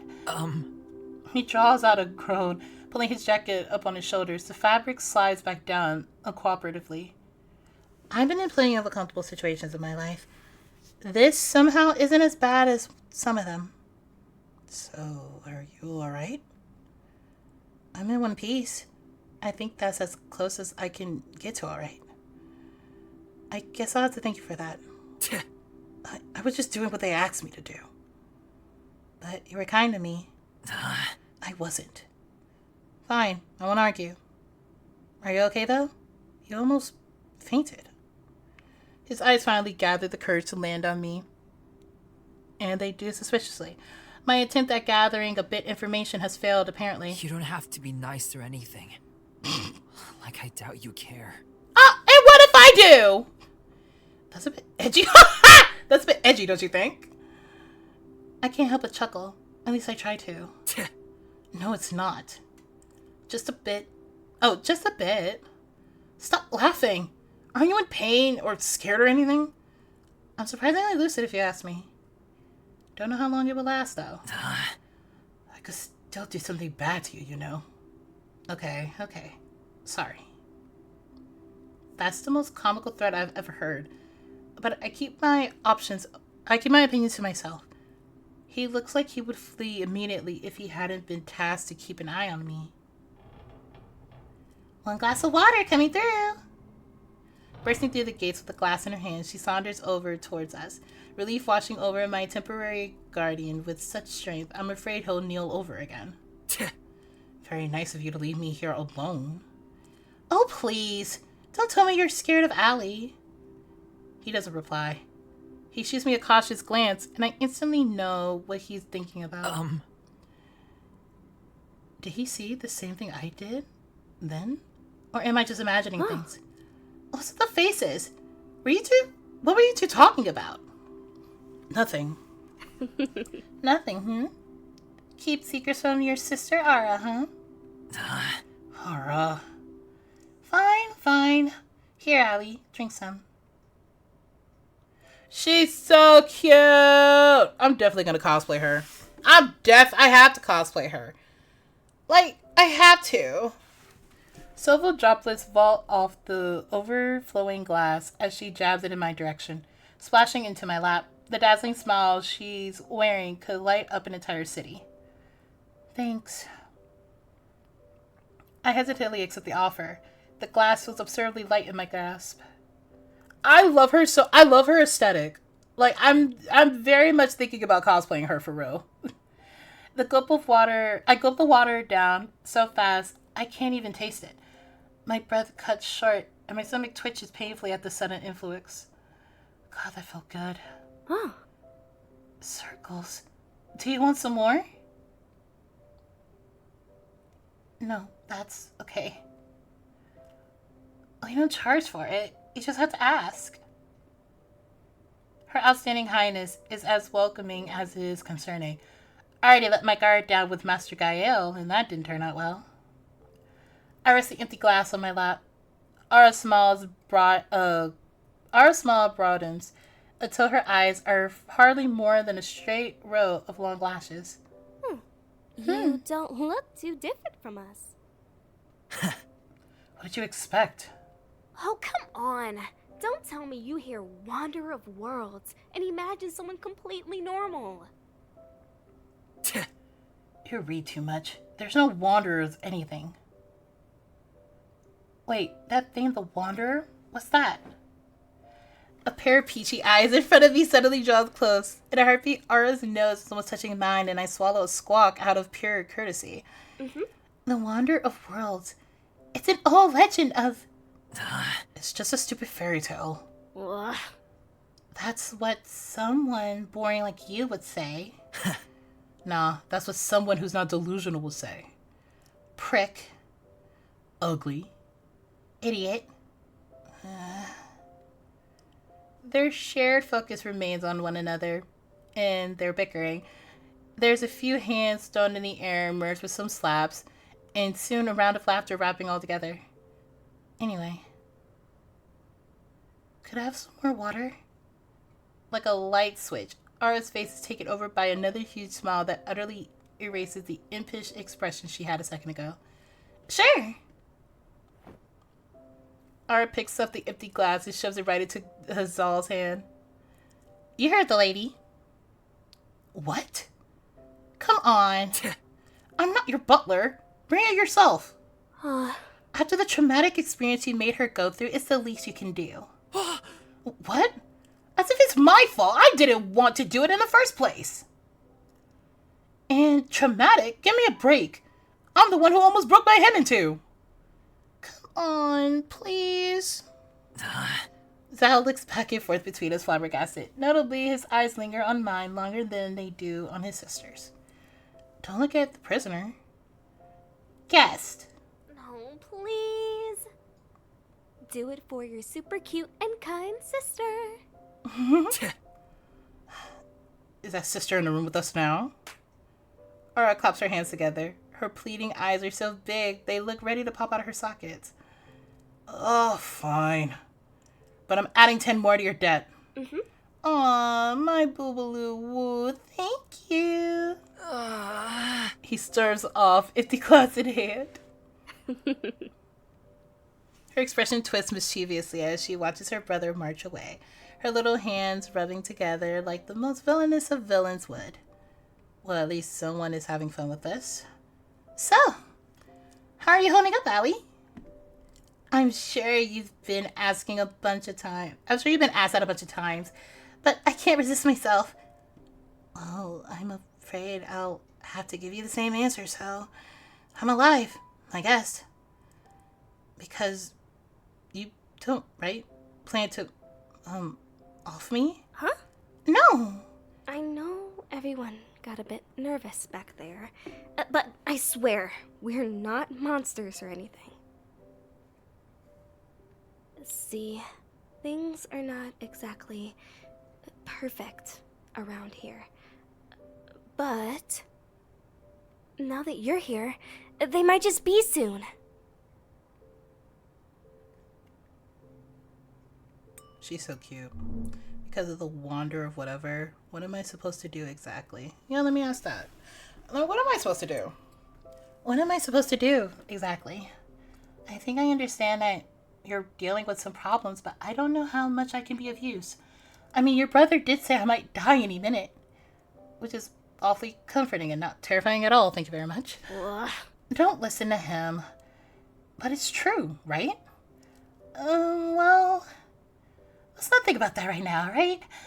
What's important is that we all agreed on helping you out, because that will help us out too. Huh. Most likely, you will just have to not get into trouble and lend a hand when asked. Chances are this is just a weird misunderstanding and we'll find a way to send you back home in no time. And I'll be there for you along the way. Helping people is what I do best, after all. There's a sparkle in her eyes as she speaks. It's compelling, passionate, and like watching someone give the speech they've been preparing for their entire life. And I'm the audience she wants to move. Your enthusiasm is... Aw, aren't you sweet? First, I guess Gael would examine you properly, after we find a way to, interact with you without... cause a reaction that kills her? Zal emerges from behind his sister, nudging her arm with the now refilled glass of water. Shut up. She yanks the glass off him and hands it to me. I'm just saying. Yeah, and that's the problem. Just stop talking altogether. Don't wanna? Make me. And so it begins. Once again, I become a spectator of their banter and their duet of jabs and puns, as if this were like any other day in their completely normal lives. It doesn't last long, for better or worse. Scraping noise from above makes them shut their mouths, and the three of us turn to its source. Tilting my head, I watch as the other 5 sovereigns flow inside the room, quietly chatting amongst themselves. There's a relaxed air about them. Even the stiffness around the Prefecta's shoulders has subsided. Huh. Hey, look who's having fun over here. Jealous much? You bet. One more boring speech from Prefectus and I'll die on the spot. There's nothing boring about my speeches. They are just too intelligent for your taste. Next time, try using some pictures and puppets, Ray. No kidding. I'd love that. I love him. I can't. Idiot. My children, back to your seats. This won't take much longer. Everyone takes their seats as requested. Za has scurried away at some point, and Ara's the one who lingers on the platform has been my... Wait. Za has scurried away at some point, and Ara's the one who lingers on the platform that has been my prison for a while now. Oh.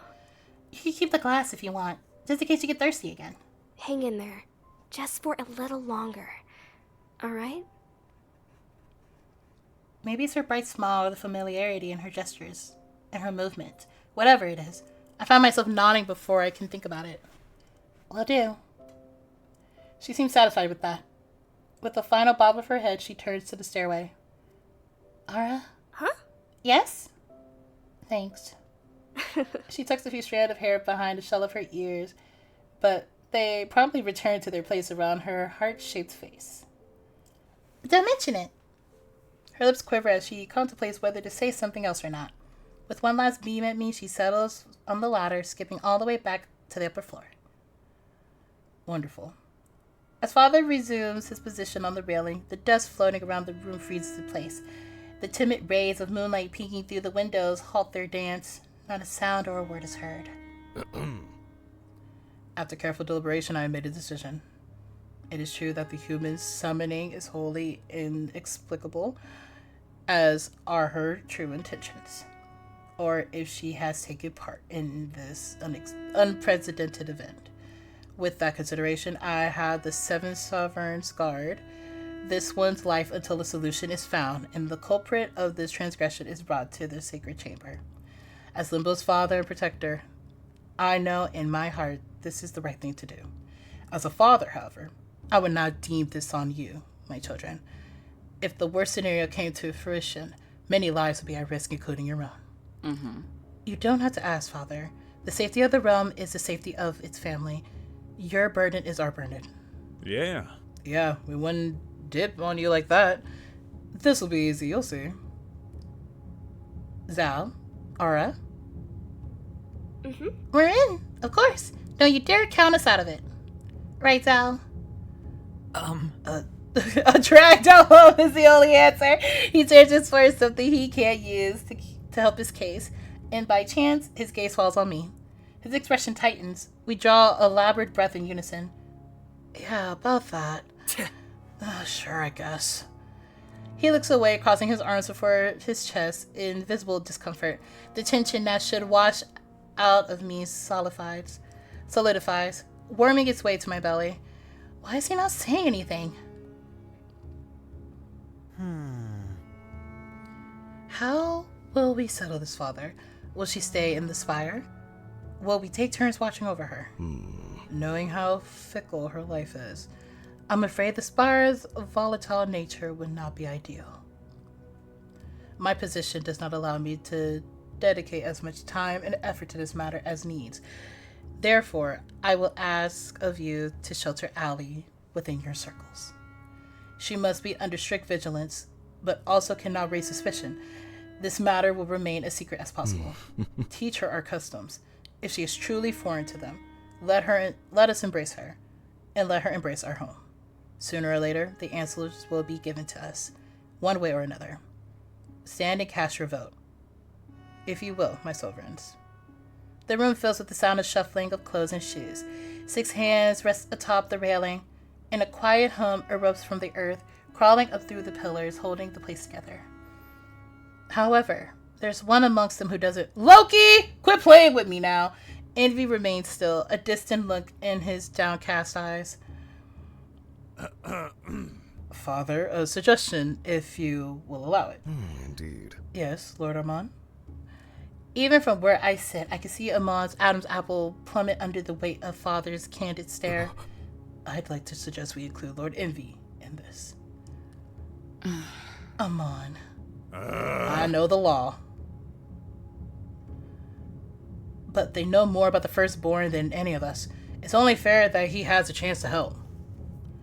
And it would be good for them to have a say in this. Maybe then we can... Amon. His eyes meet Envy's, for the unspoken words between them are too intimate for me to watch for. What's going on here? We will speak about that when the time comes. For now, yes, I understand. Do you find yourself ready for this task, Lord Envy? As I glance at their father, I realized they'd been a faint softness in their eyes while they looked at Amon. Now, however, there's something else that words can't... Oh, I clicked too early. Yes, I do. Then it is decided. Envy stands up and enjoys the rest Envy stands up and enjoys the rest. His pale hand clasps the cold stone on the ledge. By unanimous agreement, the 7 sovereigns will take Lady Allie under their sacred protection. Lady Allie! Okay, I'm sorry. We will stop. Don't giggle at me, sir. I'm one person. We will, however, grant our guest the chance to make a crucial decision. Father offers me a fond smile. At his attention zero ends on me. He brings his hand together, squeezing his palm until a flicker of light seeps through his fingers. When his hands part, a deck of cards swirls in rapid circles between them. Its pace soon slows to a halt, bobbing up and down amidst a gold glimmer. The balcony in front of Father parts before him, shying away from his presence. He steps into the void, and the air itself holds him aloft, coiling around his ankles with care, delicately fanning his clothes. My heart trembles at the sight before being soothed into a calm rhythm. A golden hand slips between my ribs and lovingly pats away the ache held there. It steals my breath. It relieves me of the never-ending pain of being conscious, of being present. I will be taken care of. Every thought is erased with a snap. I'm besotted by the glorious face approaching me, by the scent of morning dew cradling my senses.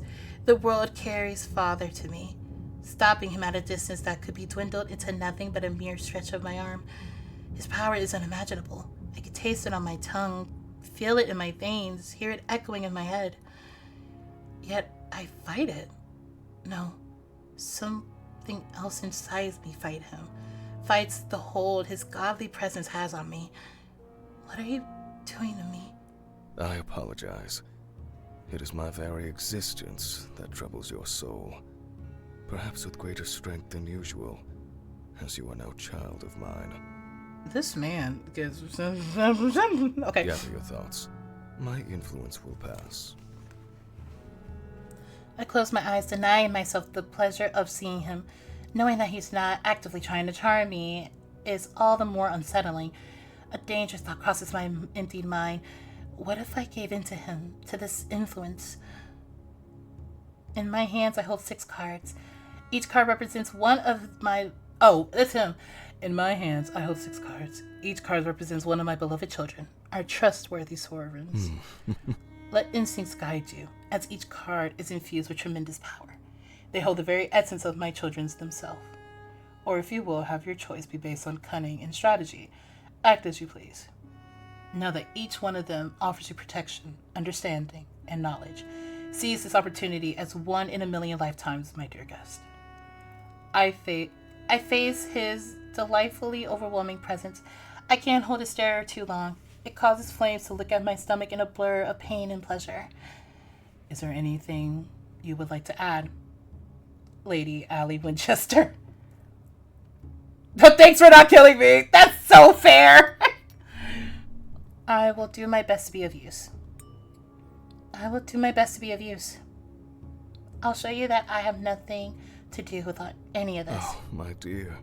I know you will. This man, he better not be a route, because I will take it. He better not be a route. One of his hands reached for me with languor and feather-light delicacy in equal measure, and my body shivered. Oh, you're laughing. I was looking at the chat. Anticipates his touch.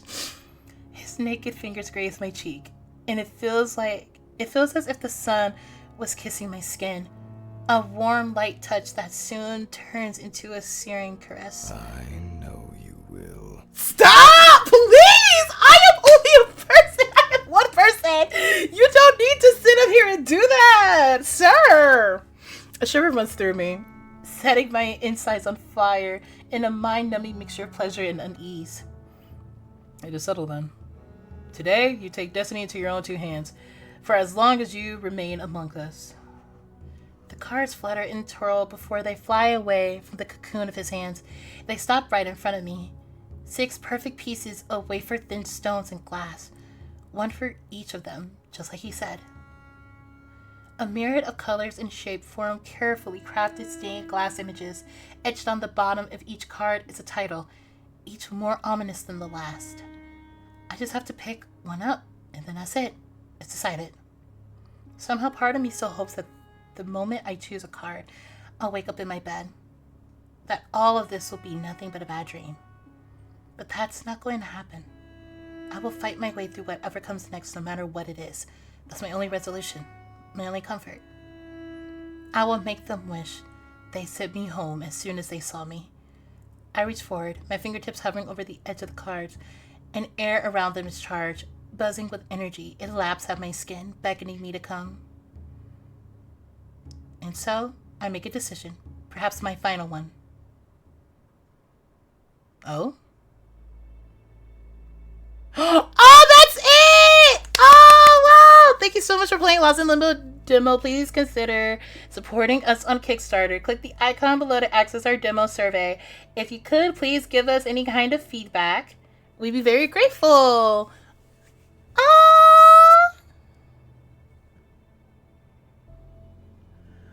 Oh, this is such a cool game. I love that. Okay. Did you have fun playing? Yes. I have to fill out this survey, but this is so cool. Oh, and it changed! Oh my god! Oh, wow! Oh, they changed! Oh. Oh, look at him! Okay. Oh, I love them. We didn't get one for Envy. Oh, maybe because I took a wrong turn. That could have been me. And she's so cute. I'm definitely gonna cosplay Ara. I love her so much. Okay. That was only the demo? Yeah, this was only the demo. The game comes out the 21st, I believe. The game comes out on the 21st. Let me make sure I'm saying this right, because I want to make sure this comes out right.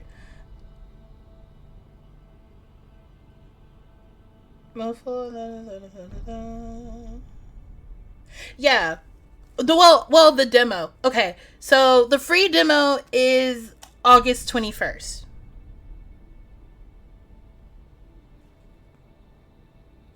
You could get it on Steam, but I know they have like more things on their Twitter page, which I can now fully go through because I didn't want to spoil myself. But yeah, oh my god, I love this. Yes, we'll try to fund the full game via Kickstarter. Yes, please. I'm going to make a post because I'm gonna, finish the stream. And of course, I'm going to edit the video and I'm going to go make a post about everything. And this is everyone. Just wanted to give a little, credit for everyone. Everybody is amazing. The voice actors are great. The art is beautiful. I like the story. Background, art, editor, artist, music, Amon's voice. Oh, these are all the voice actors! Listen. Y'all did what y'all had to do, period. I love that. I love it. What's crazy about this is I fell in love with visual novels, and literally this reminds me of one of the very first visual novels I got into was called Seduce Me. It's by Michaela Laws, and I still follow her work till this day, and I love it. And it reminds me a little bit of that, and it's really, really great. I actually really, really love that. The art, the fact that this is just a demo. The fact that this is just a demo is amazing in itself. Michaela Laws is playing the demo later today. Is she? Oh my god! No! I love Michaela Laws. Seduce Me inspired this. That's amazing! Oh my god! That is amazing. I love Michaela Laws. Michaela Laws was one of the first devs I've seen, besides Cheddits, when they did Dandelion and Nameless and Mystic Messenger. The very, very first was Michaela Laws. I honestly, you should raid her stream after this. I don't know how to do any of that. I don't. I would love to work with her one day. Whether it's playing a demo or even voicing in her game, I would love to work with Michaela Laws. I would love to work on visual novels in general, but this game, the fact that I low-key kind of forgot it was a demo. This game is so well done. It's the demo is amazing. Everything in it. Oh my gosh. This is amazing. I can't wait for the full thing. I cannot wait for the full thing. I love all the characters. I've given all the characters nicknames. So I will very much be keeping their nicknames, all of their nicknames. I love them. I might go back on my personal time and try to get that one picture cutscene for Envy, because I didn't get Envy. I got everyone else's, but I didn't get Envy. But yeah, oh my gosh, this is great. I love this. Congratulations, by the way. I know it's insane making a game with getting all the sprites together, the art, the writing, the everything. Like, congratulations. Like, this game is so well, like, it's so well done. Thank you so much for your kindness, Allie. No, thank you for letting me stream and demo the game. Like, thank you so much. I just started streaming, and so being chosen to do this and take this chance, I'm very grateful. So thank you so much for letting me play this game, and thank you so much for being so sweet and communicating with me on everything. Thank you so much. I hope it's okay. Is it Sale? I've been saying Sale this whole time. I hope that's how you pronounce your name.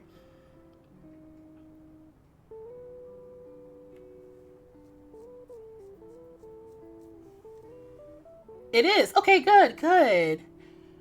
I'm totally looking into I'm looking onto the Twitter page because I didn't want to spoil myself. I didn't want to spoil anything. Amon is 6'1"?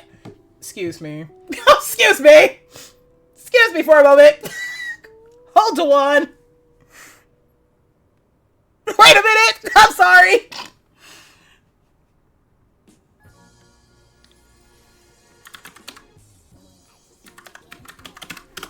Hold on. Give me a minute. He's a big bear. Oh, I love that. No, please. No, I love that. You have no idea. I love that.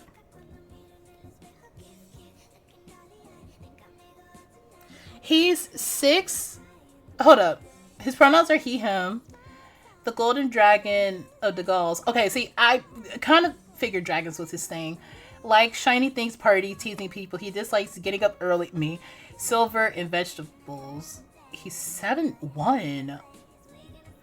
Collects all sorts of useless, quote-unquote useless things he finds interesting. Has a terrible fashion sense. Can't tell directions! Stop! No, I love him. I call him Cowboy. That's his nickname. Oh my god. I don't know if any of the... I'm trying to see if any of the other characters have little character profiles before I end the stream. But this man... okay. The Golden Cowboy. Listen! Okay, so I've given nicknames, because I have to give nicknames. Do I know their names? Yes. But I give nicknames. So, we'll be uploading their profiles along the week. Okay. So... Amon, I call him Cowboy. Envy, I call him Loki. Might change it, but he gives me Loki vibes and I really like that. Gael, called him Prince. Because he gives princely vibes, but his name's Master Gael. So I'm like, maybe I'll change the name. And then we met, Perfectus, Rhea. We made a joke and called her Mommy. I might keep the name. Another streamer said the same about Envy. It gives Loki vibes, and I love that. Perfectus, we called her Mommy. And then we saw Pride, and we were like, Daddy? Okay, baby. I didn't make a nickname for Ara and Zal. For Ara, I might call her, like, Sunshine. She gives Sunshine. I love her. She gives Fairy Cottagecore, and I love Fairy Cottagecore things. So that's why I'm like, I could definitely cosplay her. Zal, I don't know what nickname I could give him. He gives, like, tsundere, but it's really cute. Like, he's very funny, very relatable. I really, really like Zal. But I love this. All of this. This game was amazing. She's our chaotic fairy. I love that. No, I love that from her. I love that. She seems really funny and lighthearted. So I really, really... I like the contrast of all the characters. Zal's nickname is Stinky. Are you serious? Oh my god. I love that. No, I love that. Now I have a hyperfixation on all of the characters. So now I'm definitely gonna have a lot of fun with this. Oh my god. See? Now this is my hyperfixation. Now I'm gonna like, okay. But, oh, you're too sweet, I swear. No, it's true. I love this. I love all of it. Glad you had so much fun. Thank you again for joining and everything. Glad you had so much fun. I did. Now I'm gonna be all day editing the videos and shorts and things like that. So thank you everyone for coming along the stream. I did not realize it's been 4 hours. Oh my god. I did not realize it's been 4 hours. Okay. I'm going to eat something and I'm gonna go ahead and edit the videos and shorts, all that other stuff. Thank you guys for joining the stream, my official second stream. It was so much fun. Can't wait to do more. Time does fly. Oh my god. I love all of you so much. Thank you all for joining in the stream. Sale, thank you so much for coming in and giving us more insight on the game and everything. I appreciate you so much.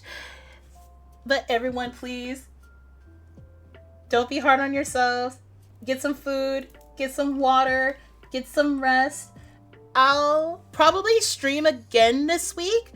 Error 143 day 5. I might stream again Friday.